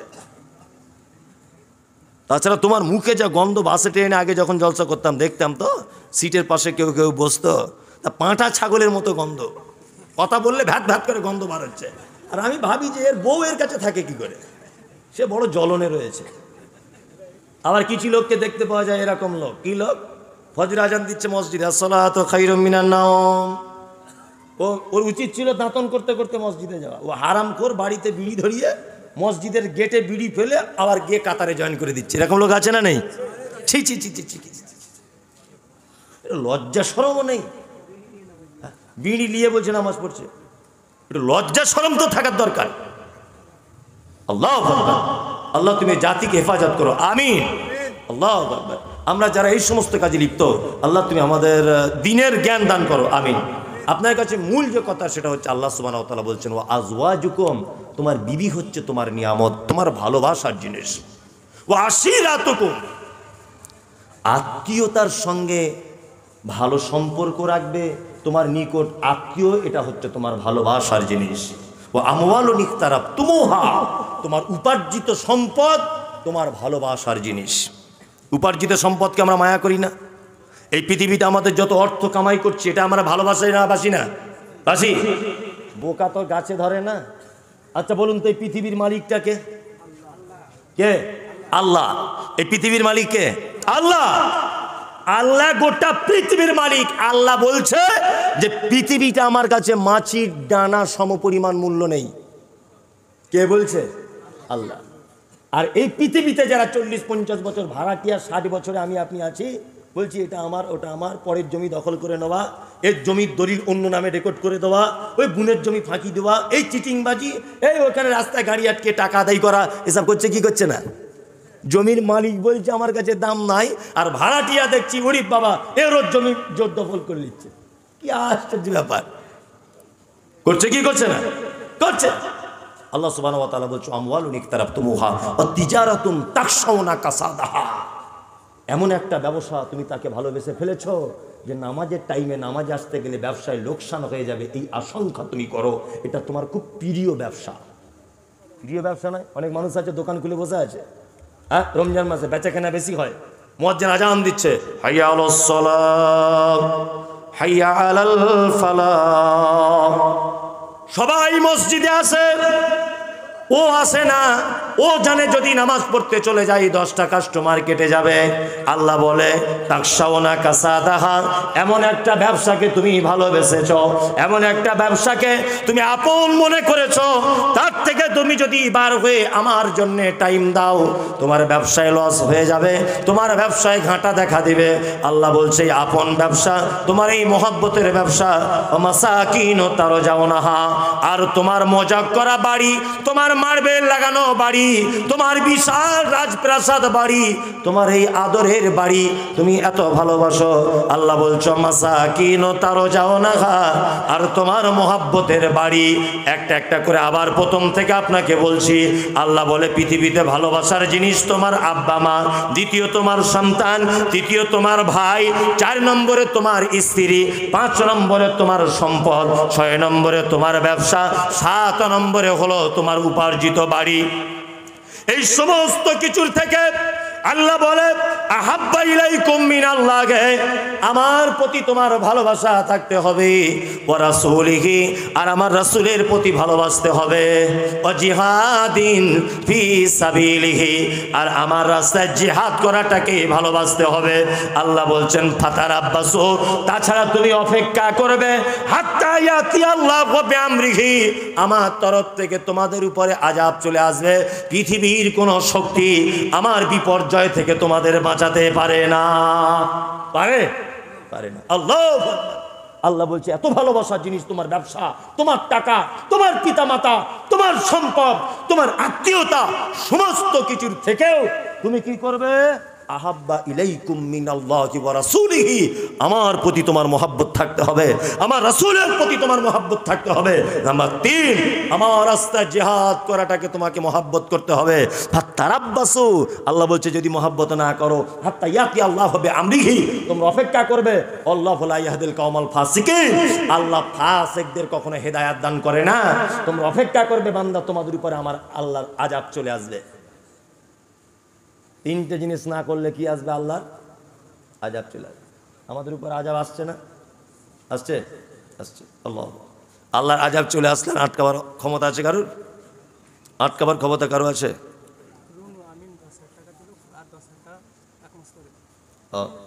আল্লাহু আকবার। অনেক মানুষ একজন জিজ্ঞাসা করছেন ঈদে মিলাদুন নবী পালন করা জায়েজ না বেদাত? সাংঘাতিক বেদাত, জাতা বেদাত নয়, নর্মাল বেদাত হলে হতো, সাংঘাতিক বেদাত। যদি বলছেন এটা আবার কেমন করে বেদাত, আপনাকে একটা কথা বলছি শুনে নেন। কথা প্রসঙ্গ অন্যদিকে চলে যাচ্ছে এবার। সেটা হচ্ছে এই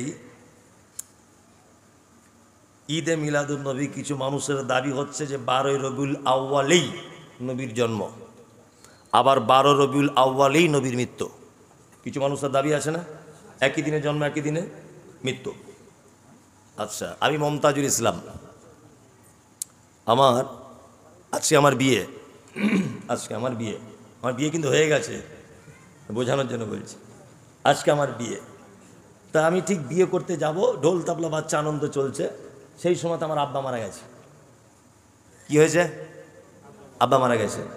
আচ্ছা বলুন তো, আমি আমার বিয়ের জন্য আনন্দ বেশি করব না আমার আব্বা মারা গেছে শোক পালন করব বা দুঃখে ভরে যাব? কোনটা? শোক পালন, দুঃখ, কষ্ট পাবো, ইস আজকের দিন আমার আব্বাটা মারা গেল। তা তুমি যদি আশিকে রসুল যদি হবে, তা তোমার মতো গয়াকার ধয়াকার পৃথিবীতে আর কেউ আছে? তোমার দাবি তো 12 রবিউল আউয়ালে নবীর জন্ম, 12 রবিউল আউয়ালে নবীর মৃত্যু। বলুন তো পৃথিবীতে দুটো রাত কোনো দিন ভোলা যায় না। এক, আপনার স্ত্রীকে যেদিন প্রথম রাত্রি আপনি কাছে পেয়েছিলেন সে রাতের আনন্দের কথা ভোলা যায় না। আর ওই স্ত্রী যেদিন মারা যায় সেই দিন রাতে একা থাকার বেদনা, এটাও কিন্তু ভোলা যায় না। বলুন তো আপনার কাছে কোনটা সব থেকে ইম্পর্টেন্ট এবং দুঃখের বিষয়? যেটা আপনি স্ত্রীকে কাছে পেয়েছিলেন এই আনন্দের কথা বেশি মনে থাকবে, না তাকে ছেড়ে যে কষ্টের রাত আপনি কাটিয়েছেন এই কষ্টের কথা বেশি মনে থাকবে? কষ্টের কথা। তা তোমার মতো গাধা পৃথিবীতে কেউ আছে? নবী যদি পৃথিবীতে এসেছে তুমি তার জন্য ঢোল বাজাচ্ছে। হ্যাঁ, ঢোল বাজছে না? রাস্তাতে রাস্তা অবরোধ করে দিচ্ছে, ঈদে মিলাদুন নবী, হ্যাঁ, সাংঘাতিক করে মানাচ্ছে। আর পতাকা নিয়ে আর টিকটক ভিডিও করে আর ডিজে বাজিয়ে মিলাদুন নবী পালন করছে। তোমার হিসাব অনুযায়ী ওই যেটি তো নবী পৃথিবী থেকে বিদায় নিয়েছে, ডিজে বাজিয়ে যদি আনন্দ করবে তো একটু কাঁদবে কখন? কাঁদবে কখন? আশ্চর্য ব্যাপার, আপনি অবাক হয়ে যাবেন। বলছে আল্লাহ নবী সাল্লাল্লাহু আলাইহি ওয়াসাল্লাম শবে বরাতের দিন দাঁত ভেঙে গিয়েছিল, ওই জন্য অন্য শক্ত জিনিস খেতে পারিনি, হালুয়া করে খেয়েছিল। হালুয়া করি আমরা, বলে না? এই পাগল কোথাকারে। শবে বরাত কি মাসে হয়? হ্যাঁ, শাবান মাসে, তাই না? আর শাবান মাসে হচ্ছে শবে বরাত। আল্লাহু আকবার। আর শাওয়াল মাসে হয়েছে আপনার যুদ্ধ, তখন আল্লাহর নবীর দাঁত ভেঙেছে। মানে আল্লাহর নবীর দাঁত এখনো ভাঙেনি, তখন এরা হালুয়া করে বসে আছে। আশ্চর্য ব্যাপার। আচ্ছা, এ যদি নবীর যদি প্রেমিক হবে, তা নবী হালুয়া খেতে পছন্দ করেছিল, এই হাদিসটা মানলে তো নিজের দুটো দাঁত ফটফট করে ভেঙে দাও না দেখি। তাহলে বলবো বাপের বেটা ও দাঁত ভাঙে না, ও হালুয়ারটা নিবে। আশ্চর্য ব্যাপার। মেয়েরা জমাতে নামাজ পড়তে পারে। দেখুন, আমি তো এত বড় মৌলী সাহেব না, আপনি সব আমাকে জিজ্ঞেস করছেন কেন? মেয়েরা জামাতে নামাজ পড়তে পারবে কিনা, যদি আলাদাভাবে ব্যবস্থা থাকে তাহলে পড়বে, তবে বাড়িতে নামাজ পড়াই ওদের জন্য উত্তম। আমার যেটা জানা আছে সেটা আপনাকে বললাম, ওদের বাড়িতে নামাজ পড়াটাই উত্তম। মসজিদে যদি ব্যবস্থা কিছু থাকে, পর্দার খেলাপ যদি না হয়, কোনো রকমের ফিতনার যদি সৃষ্টির যদি কোনো সম্ভাবনা না থাকে, তাহলে মসজিদে যাবে সেপারেট আলাদা হলে, তাছাড়া বাড়িতেই নামাজ পড়বে, এটা ওদের জন্য খুব উত্তম। নবীজি ইলমে গায়েব জানতেন কিনা? একেবারেই জানতেন না। নবীজি যদি ইলমে গায়েব জানতেন, তা আল্লাহ নবী সাল্লাল্লাহু আলাইহি ওয়াসাল্লাম পৃথিবী থেকে চলে গেলেন, এই পৃথিবীতে আছেন। আল্লাহ নবী সাল্লাল্লাহু আলাইহি ওয়াসাল্লাম কি পৃথিবীতে আছেন? এই থাকা অবস্থাতে ওই সেই একটা ঘটনা মনে আছে, যে ইহুদি মহিলা আল্লাহ রসুলকে মাংসে বিষ মিশিয়ে দেওয়ার ঘটনা মনে আছে? তা আল্লাহ রসুল যদি গায়েব জানতেন তাহলে তো এটা ঘটতো না। ঘটতো? এটা এগুলো সাধারণ, এসব আহলে হাদিস গ্রামে এসব প্রশ্ন চলে না। যেমন বিড়ি খাওয়া হারাম, বিড়ি বাঁধা হারাম, তো বিড়ি বাঁধা টাকাটা কি মসজিদে দান হিসাবে কাজে লাগানো যায়? দান হিসাবে কাজে লাগান, অসুবিধা নেই, তবে যে টাকা দিচ্ছ নেকি পাবে না, ও নেকি পাবে না। কি বলছি বুঝতে পারছেন না? ও 10 পয়সা নেকি পাবে না, কারণ আল্লাহ পবিত্র মাল ছাড়া গ্রহণ করে না।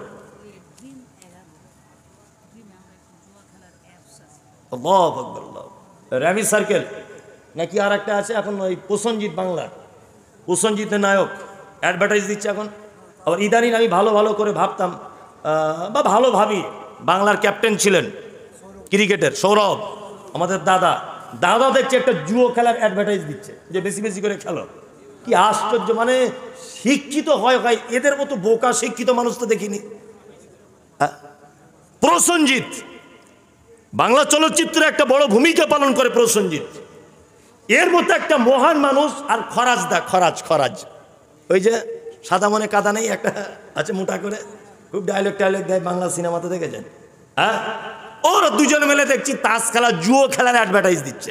আবার ইদানিং দেখছি আমাদের সৌরভ ভাই, উনি দিচ্ছেন। ওনাকে এত ভালোবাসি সৌরভকে, সত্যি বলছি, আমি খেলা পছন্দ করি না, কিন্তু সৌরভের মানে কিছু কিছু অনুষ্ঠানগুলো দেখি এত ভালো লাগে। কিন্তু এইটা যেদিন থেকে দেখছি আমার একটা কেমন বিতৃষ্ণা সৃষ্টি হচ্ছে। যে এর মতো মানুষ সমাজে, জুয়ো মানে একটা সংসারকে নষ্ট করে দেওয়া, জুয়ো মানে একটা নারী পুরুষের বিচ্ছেদ করে দেওয়া, জুয়ো মানে সমাজে বিপর্যয় সৃষ্টি করা, জুয়ো মানে এক শ্রেণী মানুষকে একেবারে ধনী করে আর বেশি সংখ্যক মানুষকে একেবারে গরিব তলাতে মিশিয়ে দেওয়া, এর নাম জুয়ো, যেটা ইসলামে হারাম। এইরকম একটা জিনিসকে অ্যাডভার্টাইজ করছে বড় বড় শিক্ষিত মানুষেরা। আল্লাহু আকবার। আচ্ছা, Dream11 একটি জুয়া খেলার অ্যাপস, এখানে যুবক ছেলেরা খেলে সমাজ ধ্বংস করে দিচ্ছে। কি বলবো, বাসে ট্রেনে যাই না তবু মাঝে সাঝে ট্রেনে যাই, এই ডান দিকে এইগুলি করে দেয়, এইগুলি করে দেয়। পাগল হয়ে গেছে নাকি? আরাম করে এরকম করছে কেন? একা একা বসে পাবজি খেলছে। আশ্চর্য ব্যাপার, সব হারাম জিনিসের সময় অপচয়। আল্লাহু আকবার। ইহুদিদের একটা মারাত্মক মানুষকে ঈমান লুটে নেওয়ার বা ইয়াং জেনারেশনকে ধ্বংস করে দেওয়ার বা আগামী পরিবেশকে নষ্ট করে দেওয়ার, এগুলো ইহুদি খ্রিস্টানদের মারাত্মক বড় একটা কৌশলের মধ্যে এটা একটা কৌশল। আজ থেকে 10 বছর পরে আর 10 বছর পর, আগামী 10 বছরে আপনি দেখতে পাবেন না যে একটা ছেলে এই এলাকায় মাধ্যমিক পাস আছে, এটা আপনি দেখতে পাবেন না। 10 থেকে 20 বছর পরে মাধ্যমিক পাস বলে লোক হাসবে। মাধ্যমিক সে আবার কি? কেন লোক স্কুলে যাবে? আল্লাহু আকবার। এইটুকুটুকু জিনিসের ভিতরে যা আছে, এখন বাচ্চারা লেখাপড়া সমস্ত কিছু থেকে নিজেকে আটকে রেখেছে। ওই জন্য আমি মায়ের সাথে একটা কথা বলি যে আপনার বেটাকে বড় মোবাইল কিনে তোমার থেকে ভালো একটা মেয়েদেরকে বিয়ে দিয়ে দেন। আপনি বড় মোবাইল কিনে দেন, ও দেখবেন সহজে বিয়ে করতে চাইবে না। ওর যে কটা বউ তার শেষ নাই। বাংলাদেশে, Ethiopia, Tanzania, German, Japan, Kuwait সব জায়গায় তোর বয়ে ভর্তি, কিন্তু বিয়ে দিয়ে দেন একজনকে নিয়ে ব্যস্ত থাকবে। আর যদি বড় মোবাইল কিনে দেন, ও যৌবনের খিদা ওর মাধ্যমে অনেক কিছু মিটে যাওয়ার চান্স আছে। এগুলো বলছি, এগুলো খারাপ ভাবে না, বাস্তবটাও তাই, তাই না? হ্যাঁ, অনেক মানুষ, আমি প্রশ্ন হলো মাটি দেওয়ার পর একত্রিত হয়ে দোয়া করা যাবে কিনা। দেখুন, এইসব প্রশ্ন আপনারা এখনো কেন জিজ্ঞেস করছেন আমাকে? এসব প্রশ্ন আপনারা জিজ্ঞেস কেন করছেন? একত্রিতভাবে দোয়ার পক্ষে এখন সমাজে অনেক ফাসাদ চলছে। যেমন রমজান মাসে চলেছে ফিতরা, টাকা দিয়ে না চাল দিয়ে, হয়েছে না? সাংঘাতিক ব্যাপার। তবে আলহামদুলিল্লাহ, এটা আমার খুব দুঃখ লাগছে, দুঃখের সঙ্গে বলছি। দেখবেন যত বড় বড় ফতোয়া সোশ্যাল মিডিয়াতে আসছে, সমস্ত কিছু প্রথমেই কিন্তু উৎপত্তি হচ্ছে বাংলাদেশে। আর বাংলাদেশে হওয়ার পরে আমাদের আলেমরা তখন দেখছি মারামারি লাগছে, আর খুব জোর দিয়ে বলছে হ্যাঁ খাদ্য দিয়ে দিতেই হবে। এতদিন তুমি কোথায় ছিলে? কোনোদিন তোমায় দেখিনি তো। সেই আব্দুর রাজ্জাক বিন ইউসুফ প্রথমে কথা বলেছেন সোশ্যাল মিডিয়াতে, উনি বলেছেন, তারপরে দেখছি এরা মারামারি লেগেছে। কি বলছি বুঝতে পারছেন না? তার বোঝা গেল আমাদের আলেমরা পড়াশুনো একটু কম করছে। আমার মনে হচ্ছে একটু পড়াশুনো কম করছে। দেখুন, ইস্তাগফিরু লিআখিকুম, জানাজার পরে যে একটা হাদিস আছে যে তোমরা তোমার ভাইয়ের জন্য দোয়া করো, একটা হাদিস আছে কিন্তু, ইস্তাগফিরু লিআখিকুম, তোমরা তোমাদের ভাইয়ের জন্য দোয়া করো। তবে এই দোয়া করাটা আপনি একা একা করবেন, সবাই মিলে করার প্রয়োজন নেই। একজনা দোয়া করবে, সবাই আমিন আমিন বলবে, এরকম কোনো পদ্ধতি আমার জানার বাইরে। ফরজ নামাজ বাদ দিয়ে সম্মিলিত দোয়া করা যাবে কিনা, এইসব আবার প্রশ্ন হলো নাকি? এগুলো সব তো দেখতে পাচ্ছেন। ফরজ নামাজের পরে সবাই মিলে দোয়া করা যাবে না, এটা বেদাত। সম্মিলিত মোনাজাত করা যাবে না। আপনি আমার কথা শুনে বিপক্ষে কোনো রায় দিয়েন না বা গালাগালি করিয়েন না। প্লিজ মাদ্রাসার জন্য একটু আদায় করুন। এখনো তো মাদ্রাসা হয়নি, হবে, তাই তো? মাশাআল্লাহ। ফরজ নামাজের পর সম্মিলিত মোনাজাত করা যাবে না, এর পক্ষে কোনো দলিল ইসলামে নেই। তবে ফরজ নামাজের পরে আপনি একা একা মাঝে সাঝে দোয়া করতে পারেন, একা একা মাঝে সাঝে হাত তুলে করেন আর এমনি করেন, একা একা করতে পারেন। তবে প্রতিদিন যে আপনি একা একা করবেনই এরকমও কোনো মানে নাই। মাঝে সাঝে একা একা করলে করতে পারেন, অসুবিধা নেই। মাদ্রাসার জন্য আদায়ের কথা বলা হচ্ছে, এটা 2 দিন ব্যাপী জলসা, গতকাল হয়েছে আর আজকে। আর এটাও আমার ধারণার কথা বলছি যে আর 5 মিনিটের মধ্যে লোক সব পালাবে, থাকবে না কেউ। আদায়ের কথা বললে, আদায় এমন একটা অ্যালার্জি না, এ বললে মানুষ আর বসতে চায় না, বসতে চায় না।